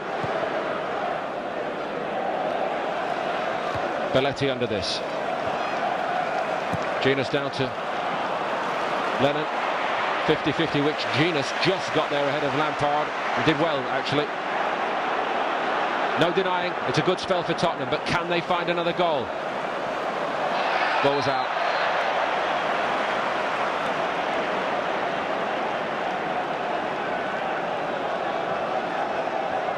They still have hope, and plenty of it. Just at a time, great time to score, because it was beginning to look like Chelsea had a real stranglehold on it. You can see the belief and the extra enthusiasm. If anything, King gave into it then, really. But the extra belief in these Tottenham players now, having been handed that, literally handed the lifeline by Wayne Bridge.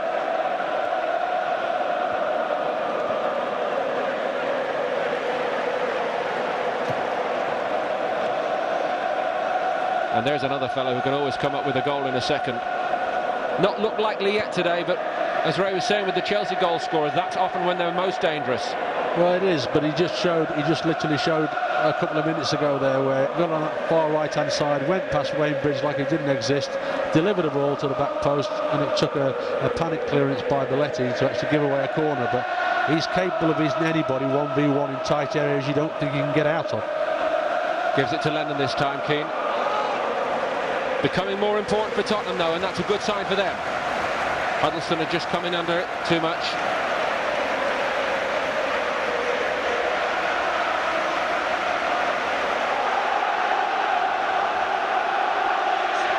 No question he got it right. There's the hand, there's that left hand that just moves towards the ball, right in the face of the assistant referee. It's a panicky moment of defending, in truth, isn't it? It was, yes.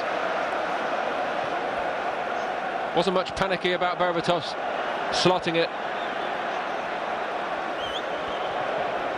It's a great moment for Tottenham Hotspur and their fans, but will it turn into a great afternoon? Starved of success for so much of the last 20-odd years, Tottenham.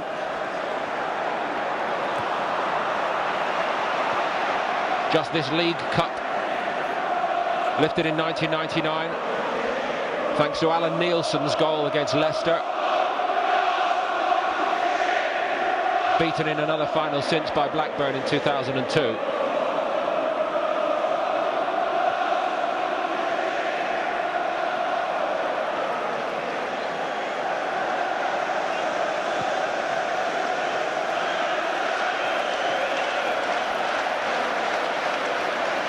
Huddleston forcing Terry.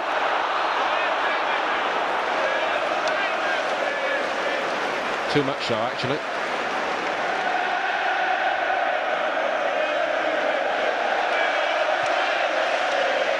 Approaching the last 10 minutes now.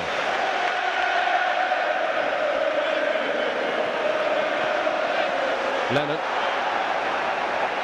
did get there ahead of Belletti.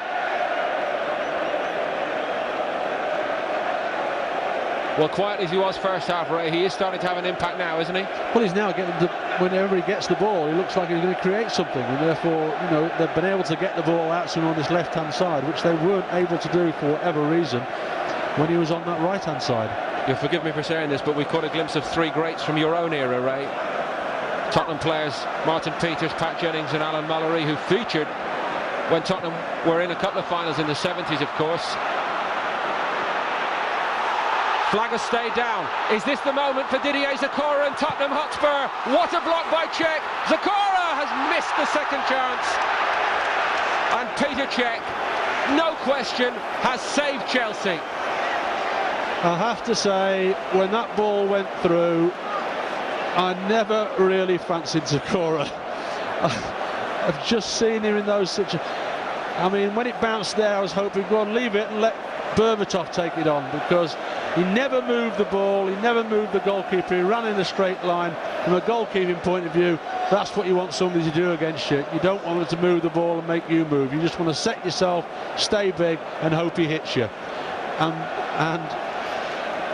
Zakora made that. It was still a great save, but he made it easier for Cech by the way he approached the ball, and I was just hoping when it bounced back it would go to Berbatov, because I'm sure he would have scored the rebound, but obviously having missed the first one, Zakora panicked, slashed at it and didn't even hit the target. Times without number, this man has proven his worth to Chelsea. And as you say, Ray, nobody's even surprised when he pulls off a stop like that. No, that's why he's one of the world's greatest goalkeepers. You know, they make saves which influence games, the great goalkeepers, and as you rightly said a couple of minutes ago, he's done that time and time again. And you know, at the end of this game, whether it ends in 90 minutes or whether it ends at the extra time, we might be looking at one or two things maybe. Ledley King's tackle a few minutes earlier, or that save which influenced which way this result will go. Nonetheless, Tottenham Hotspur have had three great chances in this cup final that they've squandered. Robbie Keane, Carvalho out to him.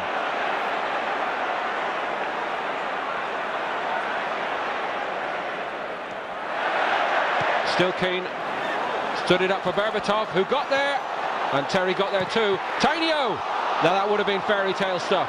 Huddleston, deflected and blocked by Terry. Chelsea hold firm. Kalou to Lampard. Mikel has given it away to Zukora, but Essien, the Ghanaian, got there ahead of the Ivorian. Cup final watch with huge interest around the world these days, of course, with a panoply of nationalities involved.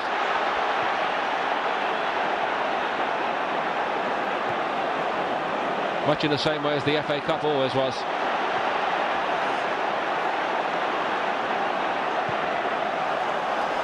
Lennon has found loads of room.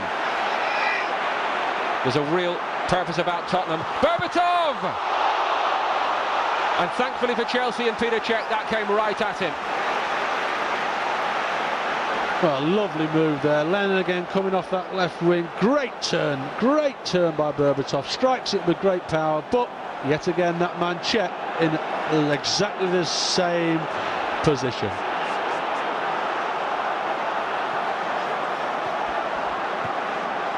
Well, I guess it's the kind of climax to this cup final that the sponsors and the organisers would hope for. 1-1 between these great London rivals, Chelsea and Tottenham, approaching the last 5 minutes of the 90. Official attendance 87,660, and nobody's going home. Kalou drives on for Chelsea. It was behind Essien. Tottenham fans believe there's a goal in their side, though. And the Chelsea fans haven't had a lot to cheer second half, in truth.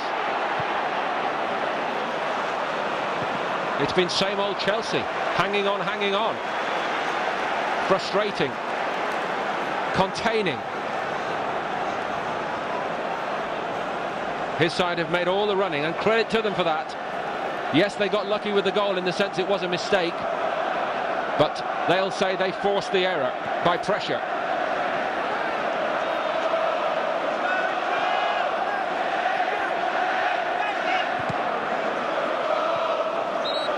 Joe Cole's, actually I was going to say been warming up. In fact, he's been warming up for the last 35 minutes. I was going to say, knowing Joe as I do, he'd probably been warming up from 5 minutes from the kickoff. Keep telling the boss that I should be on now, I can win this game for you. He's looking a little bit more in earnest these days. Maybe his moment won't be long delayed.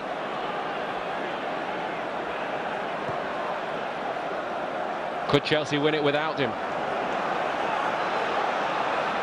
If we get a goal now, it will be a winner, won't it? Bridge, headed clear by Woodgate, only as far as Essien, though. Mikel.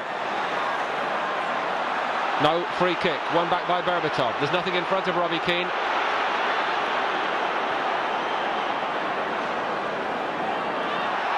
And Berbatov didn't win a free kick either. Mark Halsey's refereed this very sympathetically. Drogba! It was there for him. It was there for him. I think when this ball was delivered, Drogba just for 1 second thought that Paul Robinson was coming for this. Paul starts to come there, goes back, and I think it might have just made him put a slow step in there. Didn't think he could get to it, and that's why he missed it.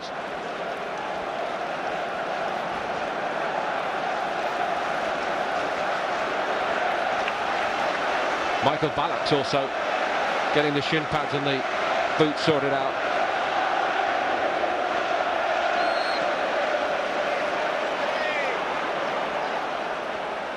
And in fact, it is Ballack and not Joe Cole.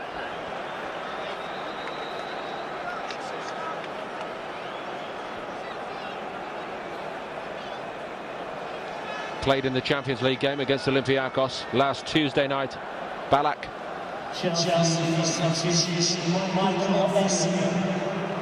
And Michael Essien departs the scene. Well, again, Avram Grant will look at Ballack and think, you know, he can win this game for us, albeit the last 5 minutes. You know, he does have quality in and around the box, can arrive in the box and score with headed goals. And Essien, as good a player he is, he doesn't score many goals. But one superstar of world football is replaced by another.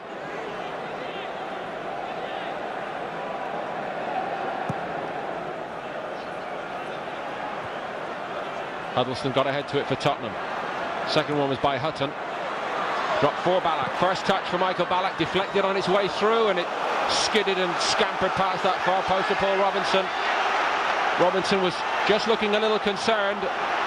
He might have more concern now if Chelsea can convert this corner into something. Lampard takes. Eventually it's cleared by Lennon. Mikel Ballack, instant to the back post over Hutton's head. Kalou. Hutton got something on it. Lampard came onto it. That was a good challenge by Jonathan Woodgate there, because if there was one person who wanted to be coming onto that sort of ball, his left foot there was Frankie Lampard, and Jonathan Woodgate came out so quickly and just put enough pressure on him to make sure he couldn't get the shot on target. 3 added minutes, we understand. Ramos at the touchline there. You could just maybe catch him top of your screen, or a little bit of him at least, right out to the edge of his area to exhort one last effort from Tottenham, who, as Ray says, had to play Thursday night. Let's not forget that. And although it's a changed Tottenham side today, the bulk of them featured, at least for some of it, and they were involved on the match day. They weren't having a day off.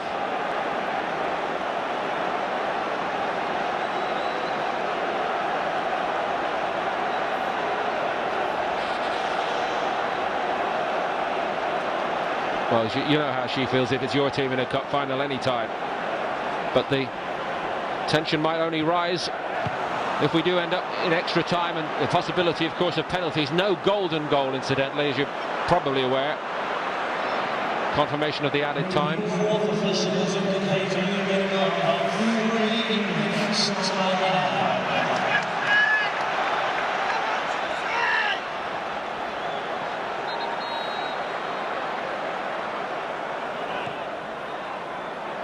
Bridge. Lampard. Mikel wide to Belletti, and then Anelka.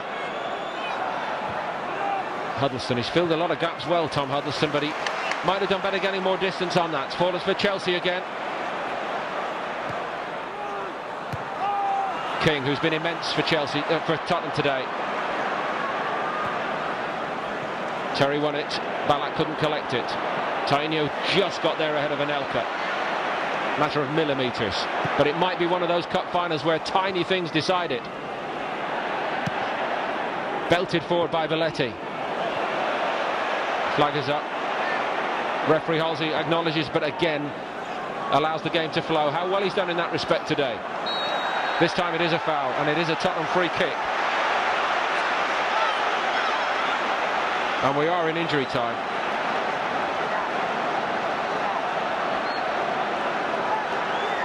It was pretty dramatic when Alan Nielsen won this trophy for Tottenham a few years ago. Dare I say this would surpass it here today?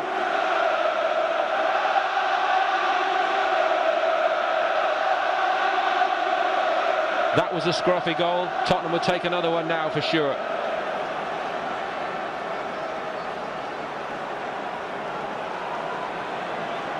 Genius to take.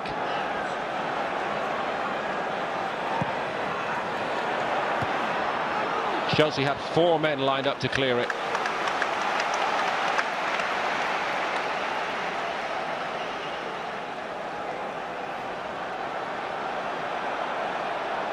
Thought does occur as well, Ray. You know, you look at Chelsea's defensive record in the last couple of months.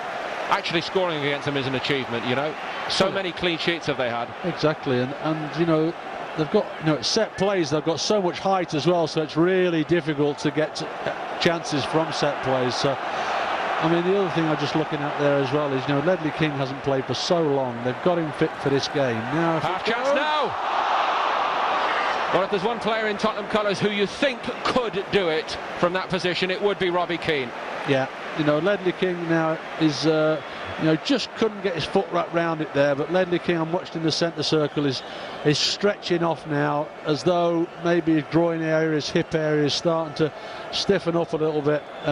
He's done magnificent throughout this game, considering he hasn't played for so long, and he's so important to this side, and he showed his importance this afternoon. But I say I do worry a little bit now with going into extra time, how he'll cope with that. Dimitar Berbatov levels it after Didier Drogba had put Chelsea in front.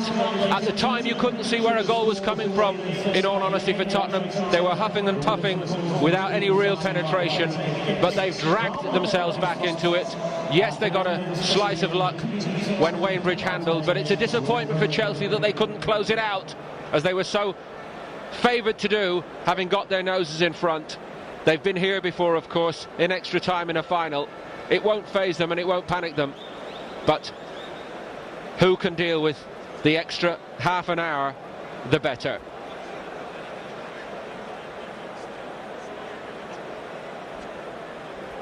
Didier Drogba putting Chelsea in front.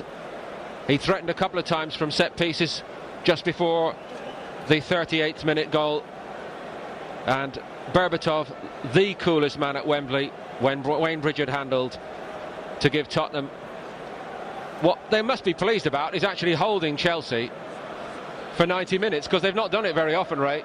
No, they hadn't, without shadow of a doubt they hadn't, but all of a sudden they got that boost, they put a little bit of pressure on, and certainly Aaron Lennon, for me, made a massive difference to Tottenham's second half performance, and they've got to continue that through this extra time if they possibly can.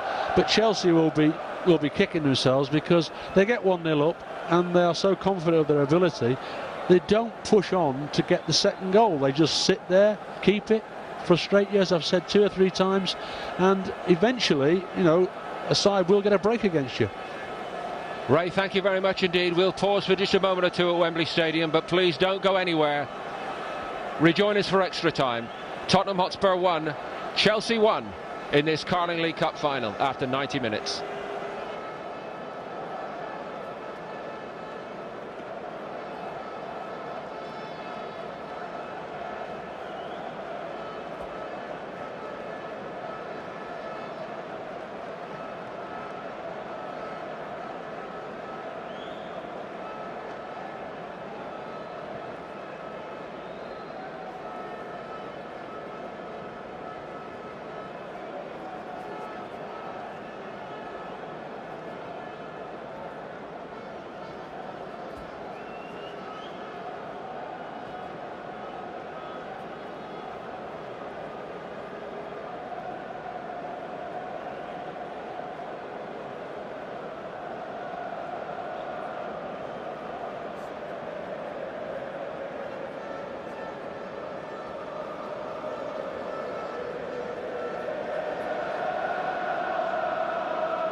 Attention please, this is a public transport information announcement. For those fans travelling on the Bakerloo line from Wembley Central Underground Station, you should be aware that the station will close at 8 o'clock tonight, as the line will be shut for engineering works. I repeat, for those fans travelling on the Bakerloo line from Wembley Central Underground Station, you should be aware that the station will close at 8 o'clock tonight, as the line will be shut for engineering works.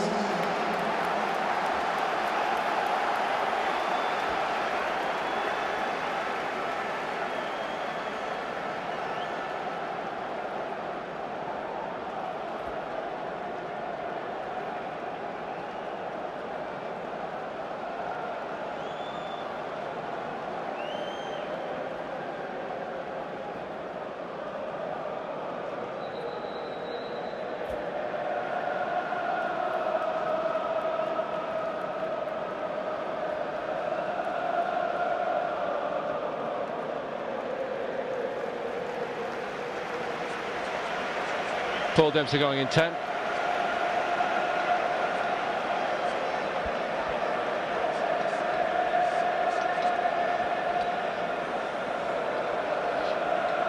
Welcome back once more, everyone, to New Wembley.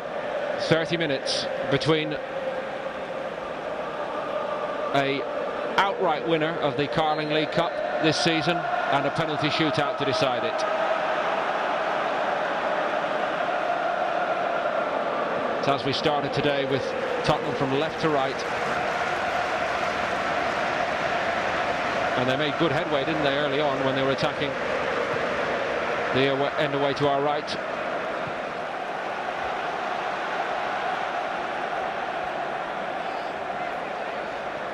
Carlo Cudicini's also warming up, Ray. Chelsea have incidentally used 2 of 3 subs. It would be an interesting one, that, of course.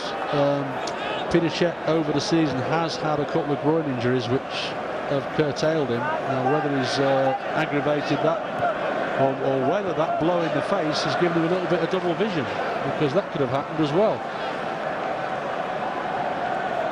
Belletti brushed aside by Lennon. Chelsea free kick.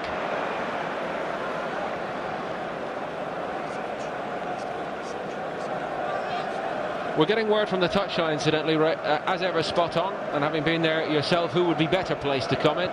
But Cech says he is suffering from a little bit of double vision. Well, he did catch that shot smack in the face, and you know, it did take him a little while to get sorted out. So you know, maybe he's still feeling a little bit woozy and not seeing everything in a clear light. And of course, if you're a goalkeeper, that's a problem. So that would be a blow to Avram Grant, because you know, he's only got the one substitute left, and he wouldn't really want to be using it on a goalkeeper when he's got people like Frank Lampard and John Terry and other people out there who maybe are struggling a little bit themselves. Woodgate standing firm against Didier Drogba, as Tottenham under Ramos have stood firm today against Avram Grant at Chelsea so far.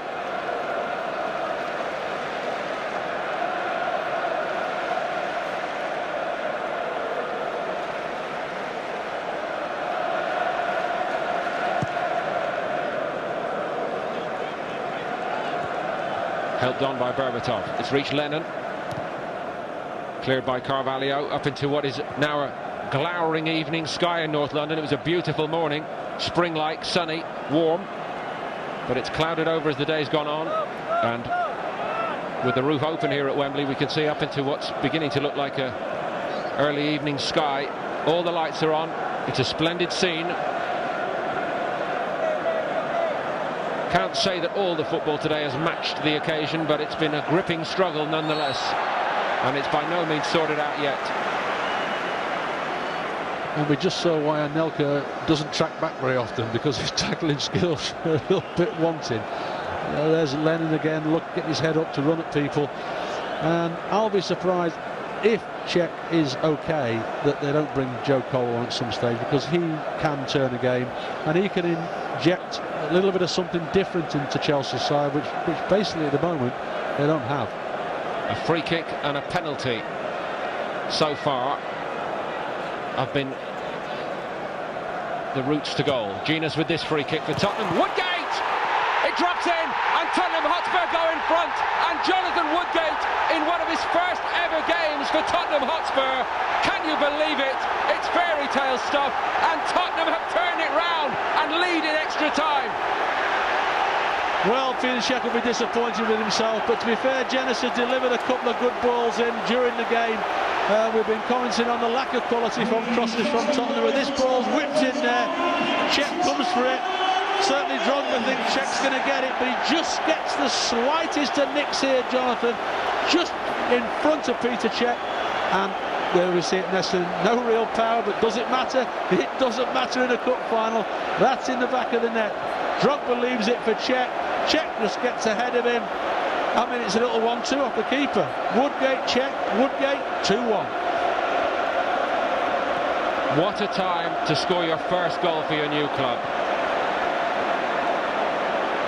Chelsea led for so long, now they trail. And they trail to Tottenham Hotspur. And not many commentators over the last 20 years have had to say that in any game, in any competition.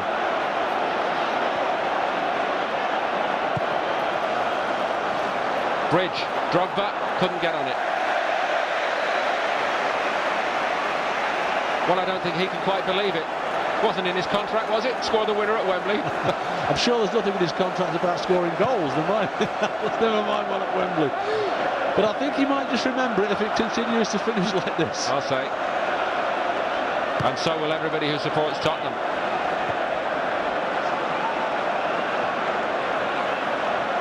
Normally Chelsea are so good at hanging on to a lead and closing it out, but the other thing they're great at is never giving in. They'll come at Tottenham all right, and as Ray has said, they do have Joe Cole to come on if needed.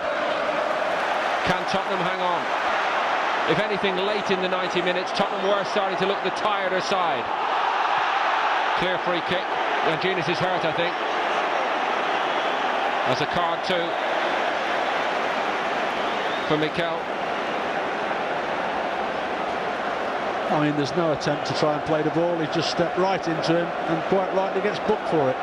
Unfortunately, it looks like Janus has actually sustained a little bit of an injury there, because the players are waving for the physio to come on. It only comes now. I'm not sure, we can't see what's happening with him down there for all the players that are surrounding, but certainly there is some concern from the rest of the Tottenham players about Janus's injury.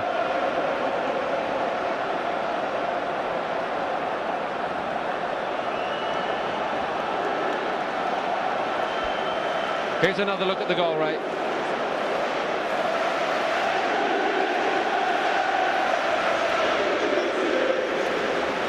Well, maybe it could go the wrong side of the post, couldn't it? Even when it's coming back off the goalkeeper.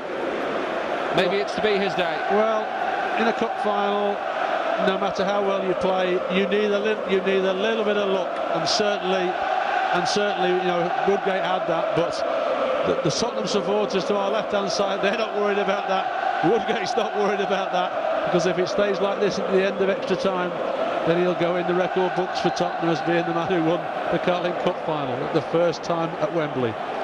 I wonder if it's also a record that a man gets a winning goal in a cup final at Wembley, and we have checked, never having scored for 2.5 years. Last one was for Real Madrid in his brief spell in Spain. There'll be a pub question in the years to come.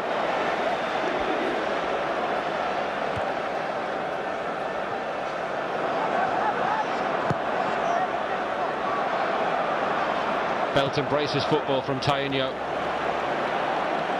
It's up to Chelsea now to find the spark of inspiration.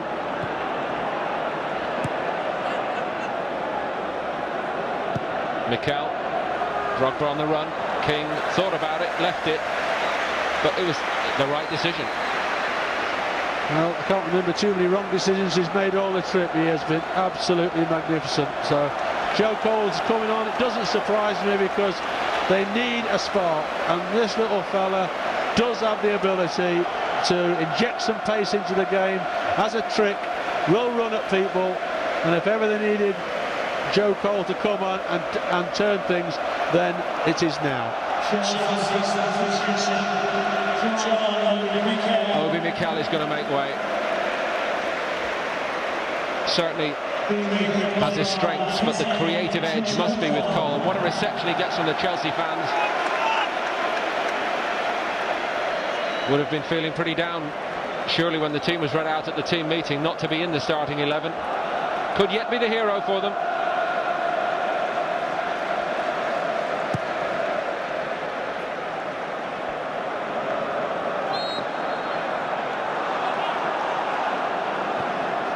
It's the first time that Chelsea have conceded 2 goals in any game, admittedly this going into extra time, not just the 90 minutes, since a 4-4 draw on Boxing Day, the 26th of December, against Aston Villa, and that in itself was such a one-off. Bridge. Kalou has won a free kick.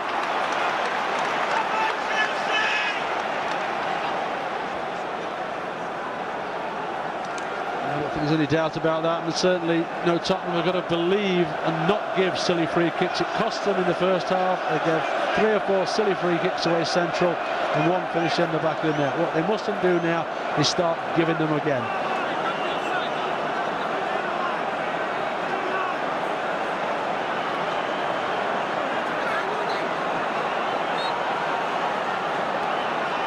Lampard takes, gone the direct route, and Robinson was very alert and across his line.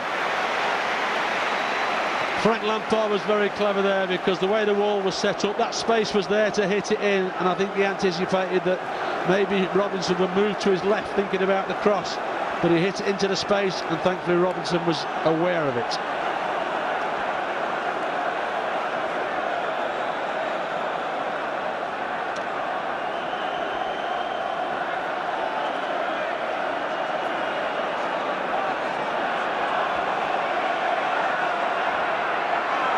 Lampard again. The all-important touch was by a Tottenham head. We've caught a glimpse there of Yunus Kabul getting ready to come on for Tottenham.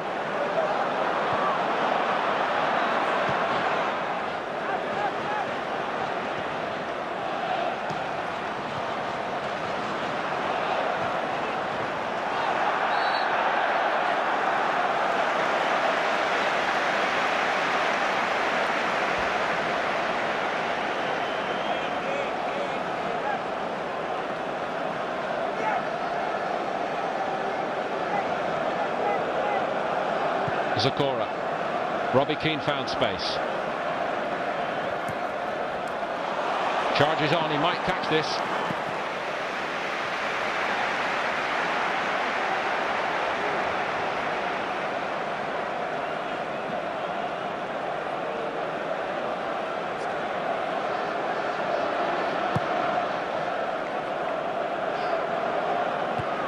Tainio's header.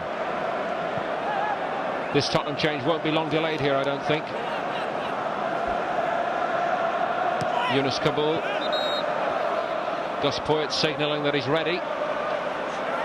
No mixed feelings for Poyet today, having played for Chelsea before joining Tottenham. He's Tottenham through and through these days with Van der Ramos, and it's Robbie Keane, would you believe? Would you believe, Ray? Well, to be fair, he's run himself into the ground. You know, he really has given all for the club. That's a certainty. And they're now in this situation now with 3 or 4 minutes to go to the end of the first period of extra time. It'll be interesting now to see whether he actually goes with 3 at the back, bringing Kabul on, or whether he just has 2 holding midfield players sat in front of the back 4. But certainly Ramos seems to have decided, I can't see where Chelsea can score against us unless we make silly errors. So let's put up 2 banks of 4 and make it really difficult for them. Woodgate climbed through the crowd to make it his.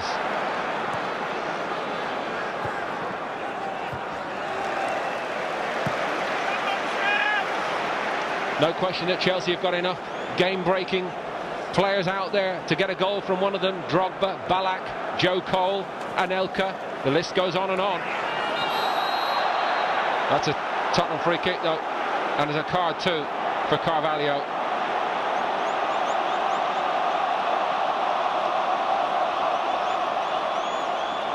Again, the Spurs physio's about to be called on here.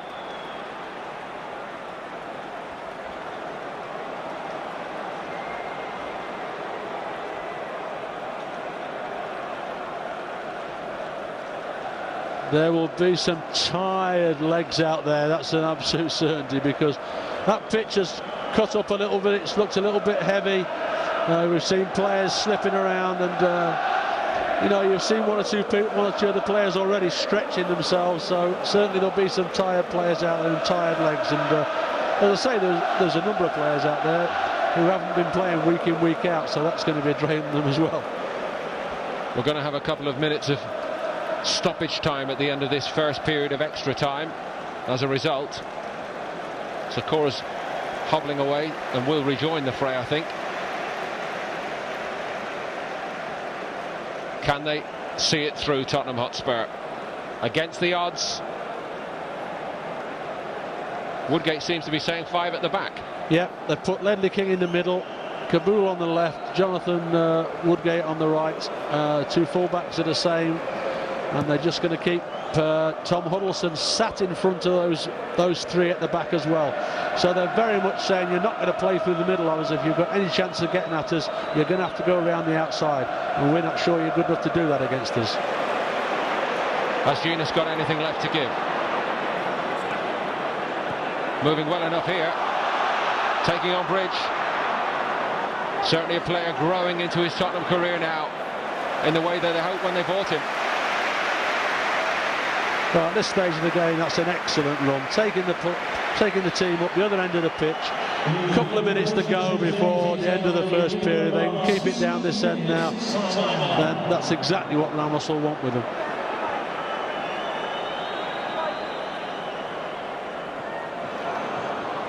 Carvalho got his head to it.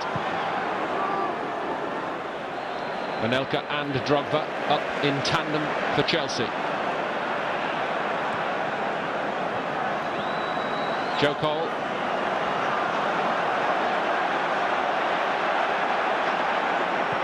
Belletti spreads it wide to Cole once more, wanting to get on the ball, wanting to make something happen for Chelsea. Lennon did a good job holding him up. Tottenham encamped across their penalty area.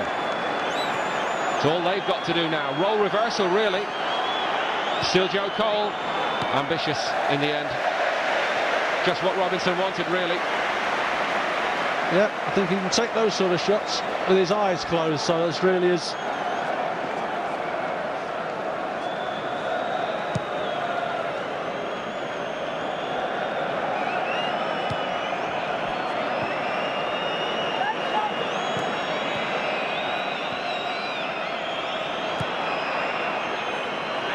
Lennon just sends Chelsea back again.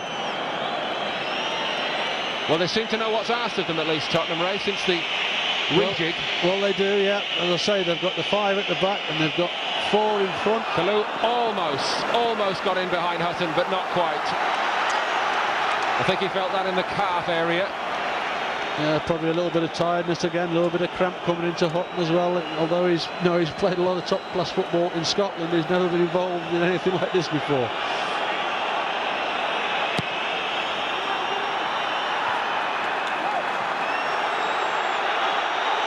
Anelka. So many blue shirts in the penalty area. Ballack. Is this the moment for Chelsea? No, Hutton got to it. And Lennon belts it out. Injury time at the end of the first half of extra time. Aimed at Drogba this time. Again, Tottenham repulsed the threat from Chelsea. They could do with a breather here, Spurs. Exhorting referee Halsey to blow his whistle. And he obliges. And they're halfway there in extra time. They've won the first period thanks to this fella John Woodgate, and an unlikely goal-scoring hero he most certainly is.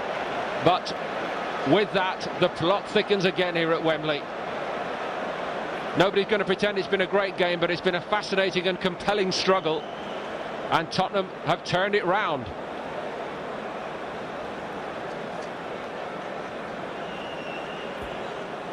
We're hearing that Gus Poyet, who's in truth never been a man to fight shy of and expressing an opinion, has had words all day with the fourth official, and now in turn the officials have told him in no uncertain terms that they've had enough anymore and he won't get to see Tottenham lift the trophy. That's if they do it. Well, there's a long 15 minutes in front of Tottenham. The one worrying thing just seeing that last 5 minutes is that obviously Ramos has made his mind up. We're going to defend against them, we're not going to give them opportunities, but they've sank deeper and deeper, and this last couple of minutes they've just belted up the field to nobody, and it's really difficult when you're tired to keep doing that time and time again. You need to have a release, you need to have somebody you can get the ball to, hold it up and give your defence a little bit of respite. So I hope Tottenham don't just sink and sit on their 18-yard box for its next 15 minutes and think that Chelsea won't get a chance. They have to break out as well. As difficult as that is, they need to release the pressure and get up the field at some stage during this 15 minutes. So thank you, Ray. It's a very quick turnaround today by referee Halsey, and we're almost all set to resume already. Can they keep it going, Tottenham? What an extraordinary turnaround it would mark in the career of John Woodgate. He's been excellent all day, of course, and we've always known about his quality, but his career more than once has seemed to be going off the rails. But he could end up being the hero at least of one part of London tonight.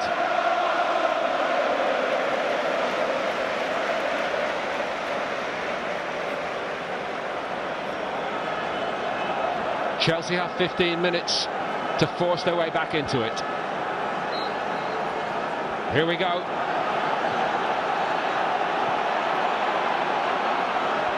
Tottenham drop off right from the off, inviting Chelsea to have a go at them. Kalou, of course. Mikel off.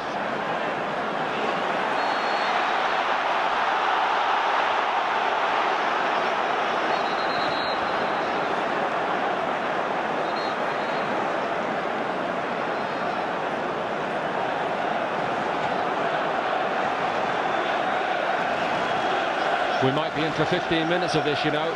Tottenham sitting on the edge of their penalty area, and Chelsea probing and probing. Taken by Bridge. Robinson's come for it. Corner. Ballack scampers away to get the ball back quickly. Well, I don't think he got great contact on it, but he got enough contact on it to get it out for a corner. But if they're going to sit back and just soak up this pressure, they're going to need Paul Robinson to try and come and take a couple of crosses to break up the pressure. Joe Cole couldn't quite get over it.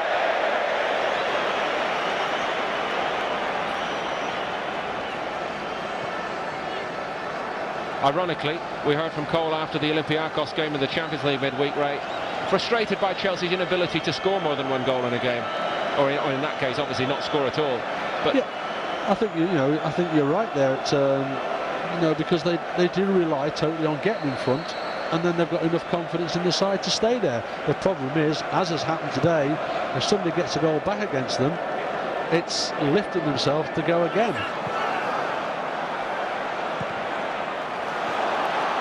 Carvalho's gifted it to Berbatov, and Tottenham are in opposition territory for the first time since the break.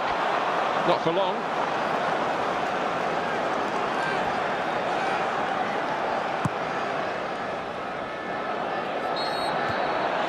Drogba penalised. I think as the ball was played up there, he just pushed Jonathan Woodgate aside, and we've never seen that Drogba admit to any foul, have we? But I think on that occasion it was, and Mark Halsey was very aware of it.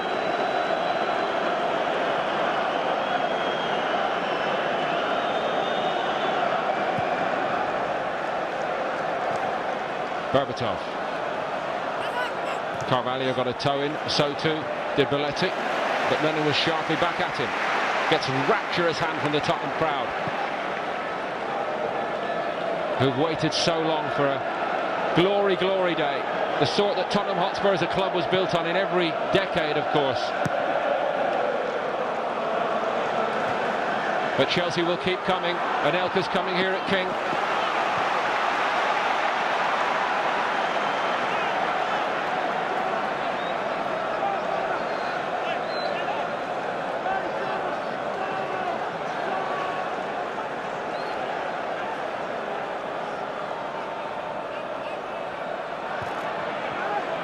Woodgate got it back where it came from.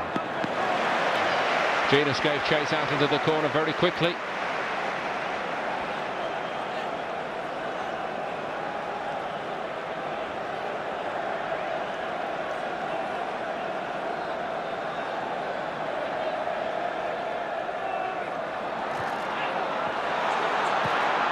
Break of the ball favoured Tottenham on the edge of the box. That's all Tottenham need from here on in. Belletti to Joe Cole. Tainu got tight to him, did well.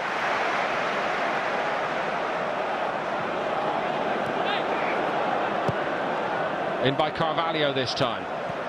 Held up by Drogba. Well, they could have injured each other, Ballack and Drogba. That Drogba has been slightly inconvenienced by it. Kalou couldn't get the cross through. Lampard thought about it, I think, from distance. Thought better of it. Offside. Advantage played again by Halsey. And in fact, he now comes back. I think it was because Tottenham gave the ball away subsequently.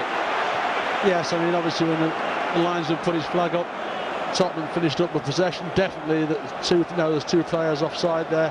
I just have to interrupt you, Ray, because of all the confusion going on. The latest understanding we had on this rule, which has been amended, adapted, interpreted, the referee or linesman has to wait until the player receives the ball. Correct. He didn't do that there. No. Help! No. He didn't, no, but certainly because of the panic clearance, it's put Chelsea back in possession of the ball, and that's why they've given it. Thank you for the clarity. I knew you'd know the rule inside out.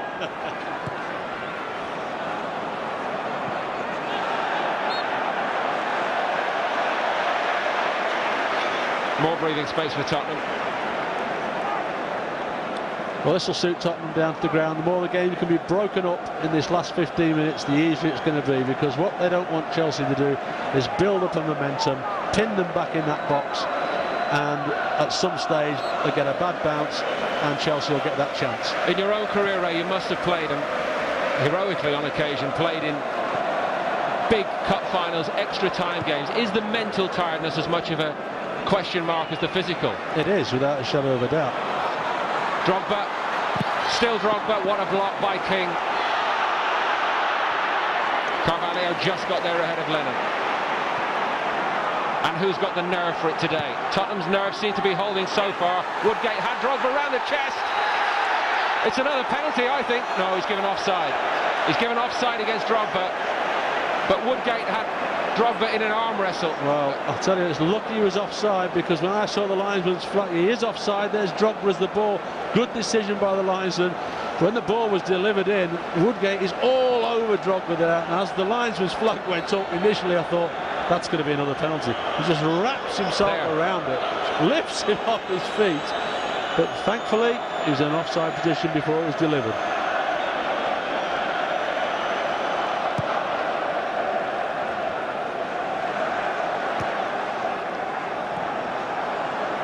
Are the little things stacking up in Tottenham's favour here? Chelsea don't do luck, they don't do good and bad fortune, they just grind on remorselessly and generally get the job done. Trouble is they're running out of time on this occasion.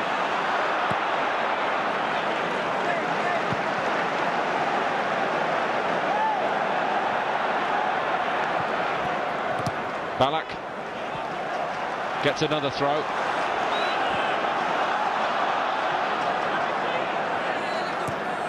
Bridge gives it back to the German superstar. Anelka. Kalou. Still.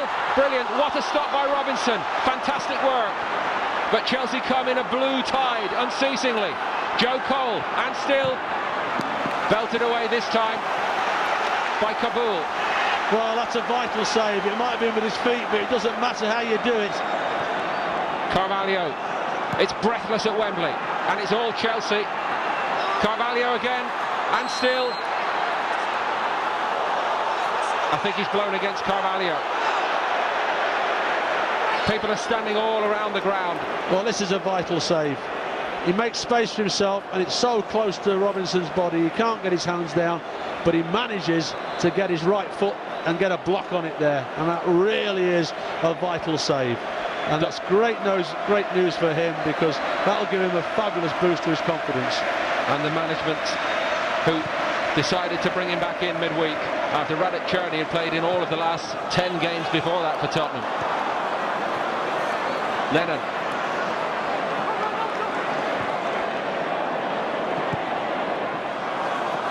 Huddleston has a little dart and takes out Peter Cech. To his credit, the keeper wants to make nothing of it.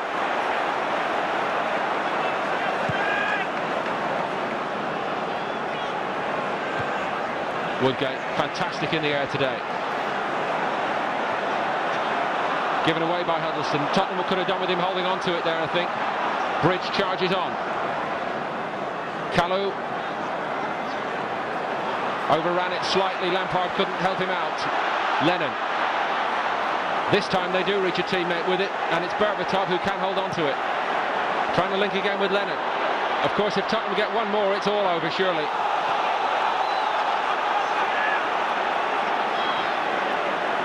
And it might help their cause here late on that they do have the odd little breakout with the likes of Lennon. Well, that's why they're leaving him up the field. I mean, Berbatov is on his last legs there. He's up the front, his stockings are starting to come down and everything. And Lennon's just playing off him now, and certainly if they can get the ball to him, yes, he still looks like he's got the legs to run the Chelsea back four. Just 5 minutes for Tottenham to hold on.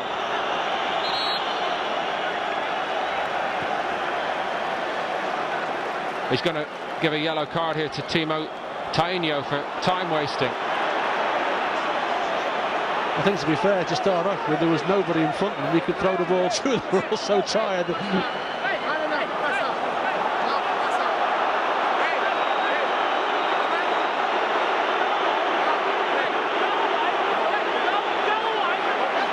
mean, to be fair, Drogba is doing his side no good whatsoever. And Tottenham are quite happy to have a discussion because it's wasting time. So Chelsea are wasting their own time.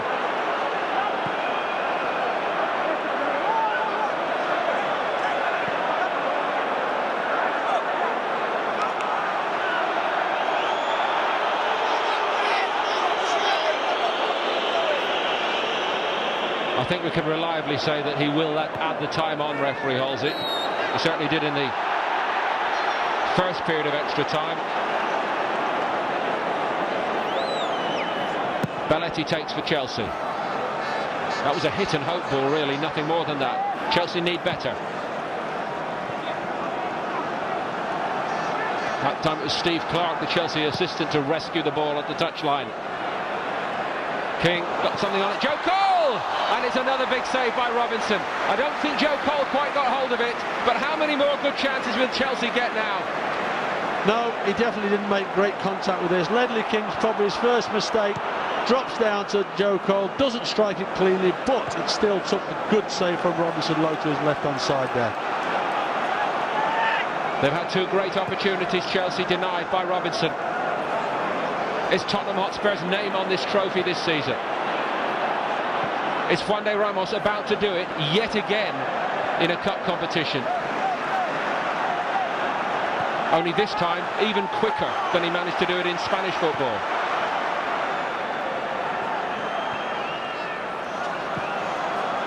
Kalou.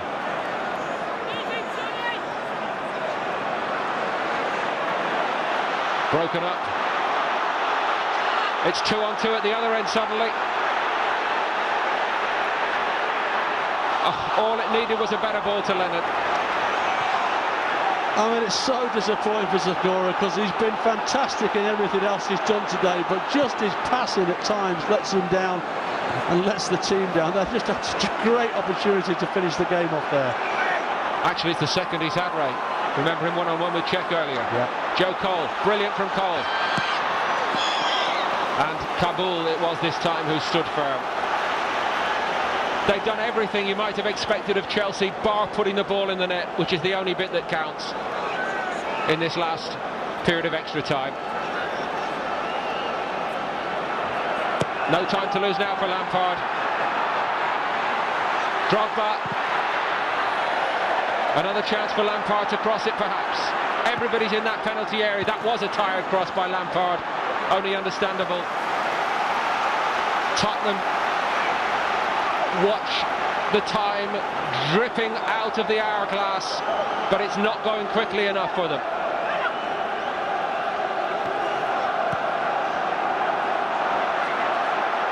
Bridge.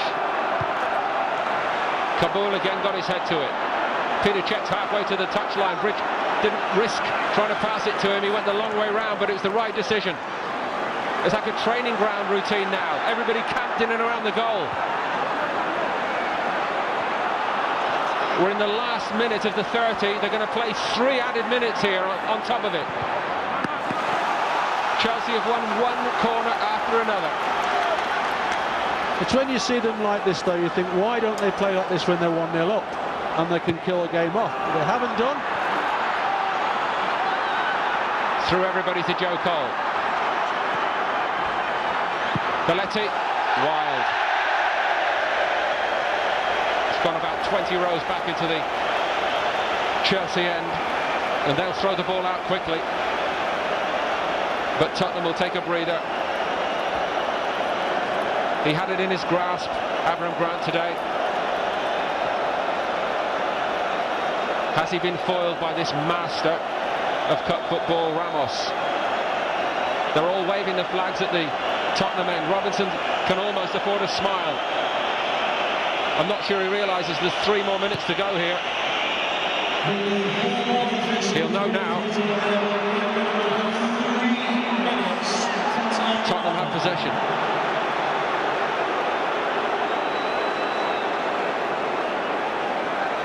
And they've got at least one hand on the cup.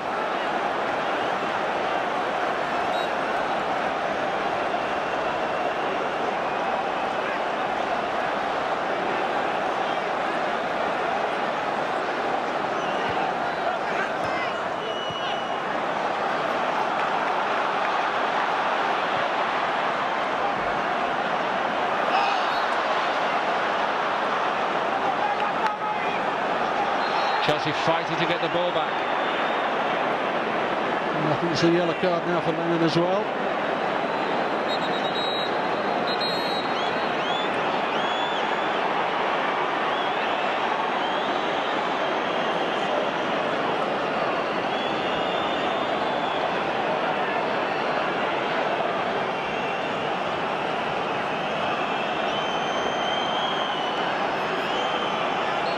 Carvalho waiting for the whistle, which comes now.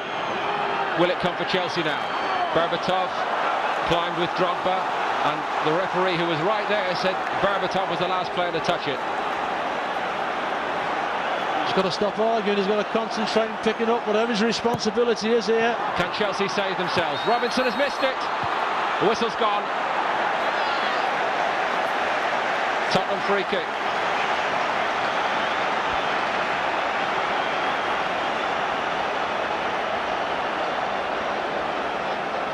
Well, it's all down to the referee now. He's come up with a couple of very big saves, Paul Robinson. Deep in injury, in extra time here. And are they enough to see Tottenham to victory? Well, the Tottenham supporters certainly believe it. To our left-hand side and to our right-hand side, the Chelsea supporters are leaving, so they feel that's it. Robbie Keane imploring the referee from the touchline. Blow your whistle. Genius has it for Spurs. And goes to the corner. Good work. Even better. Yeah, excellent. Just what your manager wants at this stage. He's been good today, hasn't he? He's kept going. He's got tremendous energy levels. He really has. It might not have been his most impressive game, but certainly in terms of his work rate and what he's done for the team has been fantastic.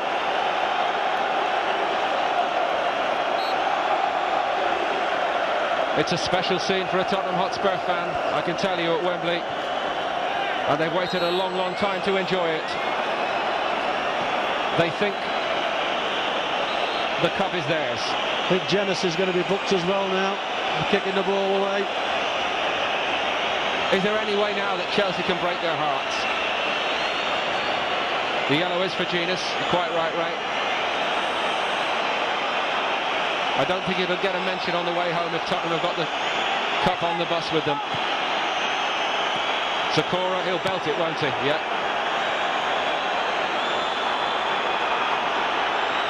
You just sense that Chelsea think it's all up now, even they. You can't see them getting back at it now. They've had their chances. Robinson's made a couple of saves. They've missed a couple of chances. And to be fair, the defence has been superb. Is the time? The whistle has gone. It won't count even if it goes in, because Mark Halsey has called it to an end, and Tottenham Hotspur have come from behind to beat Chelsea and lift the Carling League Cup.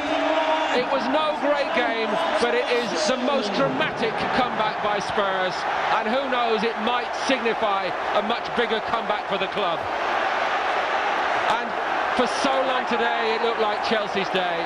From the moment that Didier Drogba, from a set piece admittedly, found the way through for Chelsea to put them in front. And Chelsea never squander a lead when they get in front, do they? Well, today it happened.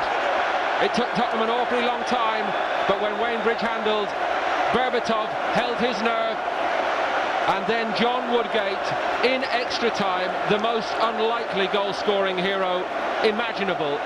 But he is the man who has created these scenes of joy for Tottenham, their players, the support here in the stadium at Wembley, and all the many more watching with us around the world, who began to lose faith that Tottenham would ever be back at the top table in English football.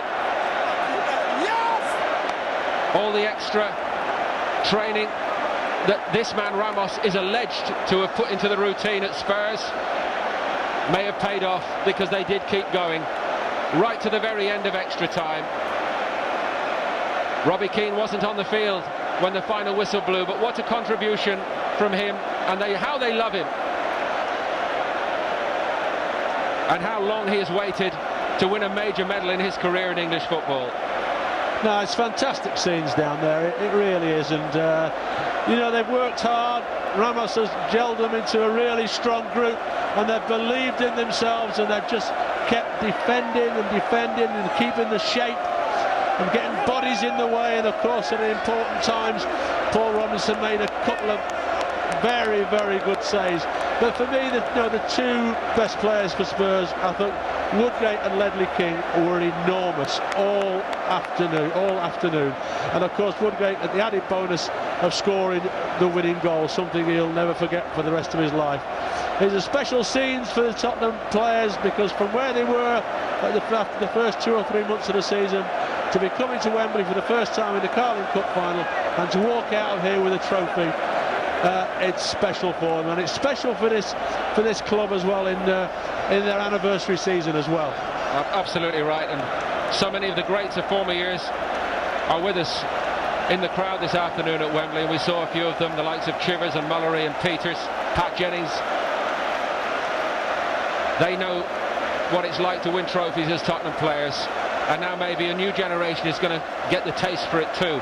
And so many of these Tottenham players, unlike the Chelsea players on your screen now, don't know what it's like before today. It's been the Chelsea mob who've been hoovering up the medals so often in English football, and for most of these Tottenham players, it's a whole new experience to be the winner on a big day. And what must it mean to them? Well, John Terry and Frank Lampard brought back into the Chelsea lineup today how hard they've had to fight to get here, and how disappointing it is for them to be the players going up first, which means you are the loser on a day like this, to receive a memento which in truth won't mean much to a team of natural born winners like Chelsea. But away they go as Tottenham celebrate, and there aren't many Chelsea fans left in the ground to share this moment with them. They've got many other objectives still this season, of course. The Champions League perhaps paramount. Who would dare write them out of the Premier League title race, although they have ground to make up, and they are in the FA Cup quarter-final, and they'll fancy ending the season at Wembley with a smile or two, no doubt. But it's bitter disappointment.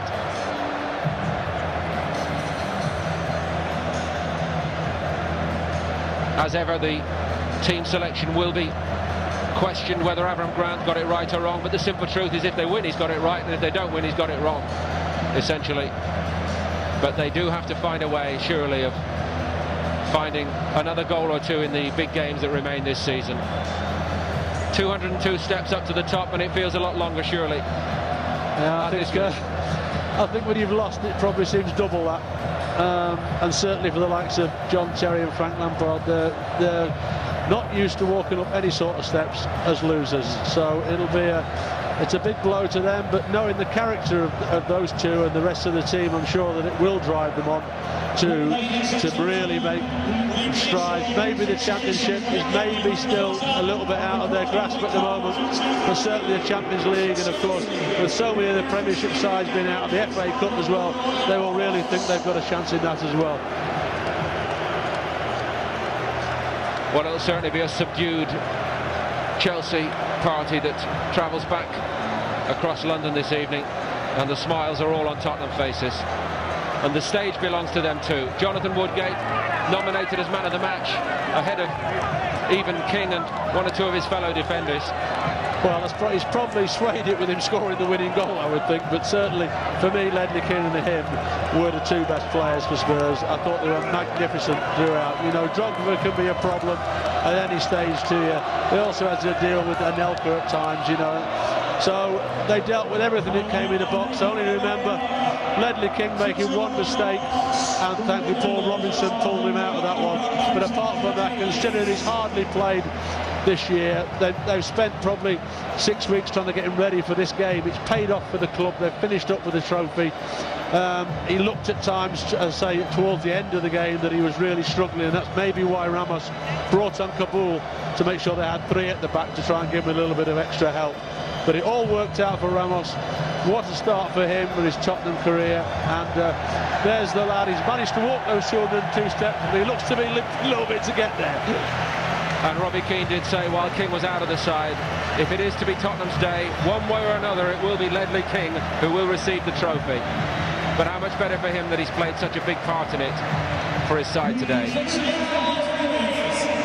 The 2008 Carling League Cup winners are Tottenham Hotspur.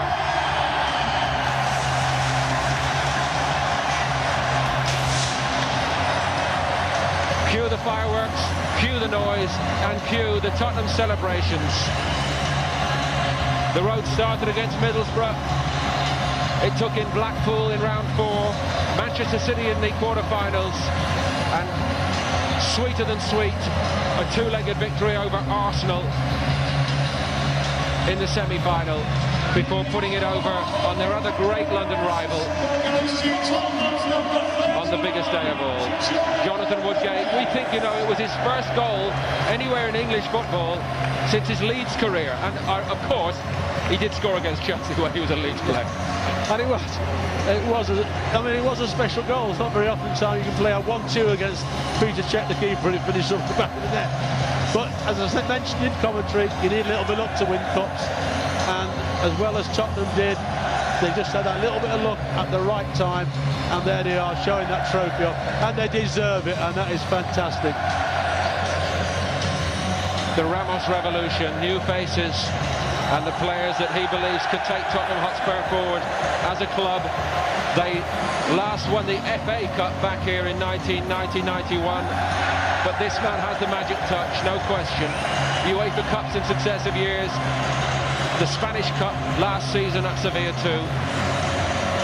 But it's been a long wait for these Tottenham fans. They last listed the League Cup in 98-99, and it's been years of turmoil, frustration and disappointment.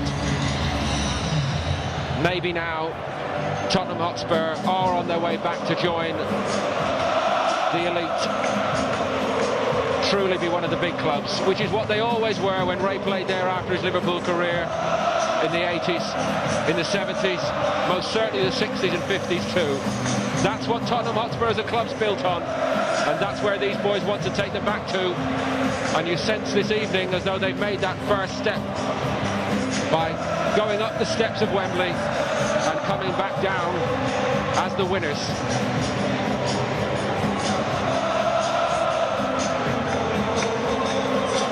Well, Tottenham Hotspur fans will certainly remember this occasion. We hope very much you've enjoyed it with us today here at Wembley. As I said before, I don't think it's going to be remembered as one of the classic finals, but it was a gripping struggle, and any team that overcomes Chelsea deserves maximum praise, however they choose to do it. And nonetheless, it certainly, most certainly, is a momentous moment in the history of Tottenham Hotspur Football Club, and who knows, it might really come to be the moment when the Ramos revolution took over. My thanks particularly to Ray Clements, as ever, a pleasure, Ray. Wherever you've joined us from in the world today, thank you very much for watching. We hope Tottenham is your team, and therefore it's been a great day for you. Commiserations if it's Chelsea. Certainly Chelsea will be back, that is for sure. But this is Tottenham's night in North London. Tottenham Hotspur have won the Carling League Cup in extra time. Tottenham Hotspur 2, Chelsea 1.